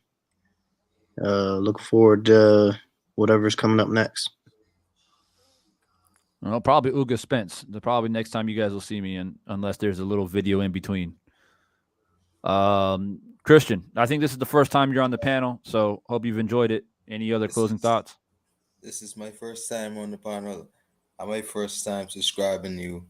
I actually found out your channel tonight from I typed in live stream because I wanted to have some commentary, post-fight commentary for the fight. I found your channel. You're a cool dude, bro. I like what you do. Yeah, I appreciate it. What else I was gonna say? Yeah, check out I have a video on my channel of me doing some sparring. If you guys want to see me doing a bit of sparring over in the Bahamas, you could check out my video. I only have one video, but I'm gonna update it and start regularly putting my sparring videos on my YouTube channel. But yeah, that's all I have to say. Nice. Make sure y'all go subscribe to my man Christian, a fellow boxer out here. It's all about showing love and appreciation to people who actually step through the ropes and do a sport that we all love and talk about. Plat Boys, man, final thoughts here. Yes, sir. I was the first one. On the panel, man. When Divine Sense came back, I did the first panel with him, so I gotta, shoot out there, get my, brag a little bit. But I think it'll be dope. Like when you go live for the Spence guys, like I guess play by play, the commentary or whatever. Like, just send me a link and I'll go live from the stadium and like just have that, you know what I'm saying? Give a little third person perspective on it or whatever. Yeah, that'd be nice. If we can or whatever. Like I'll be walking through up to the stadium and talking about the fight or whatever, and that'll be some dope content. But I appreciate y'all for having me, man. I just had some time. I was up and off today, so I just jumped on in, man. Nice. Yeah. Yeah, that actually would be cool, man. If you're out there in the stadium live and you tune into my live stream, you can let the people know that you're there and let the people know what you see, especially if something crazy pops off. Yeah, that's what. If I get some good footage, you'll be the first one to have it, man. So yeah, that's gonna be dope. So. Yeah, respect, man. All right, well, y'all have a good night, and for those of you who are up and still doing your thing like Plat Boys, well, I guess do your thing. Otherwise, man, y'all get some sleep, man, and stay safe out there. Stay strong, stay positive, and I'll probably be here Like I said, Spence Ugas for sure. Might be a little bit of a live stream. I might do like a final thoughts panel.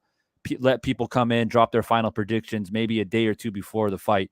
I think that'll be fun for everybody to come in and just drop in their final predictions. So y'all can be looking out for that. So I'll be on there at that point. And until then, I'll catch you guys, and y'all stay up, man. And to the chat, peace. I appreciate you.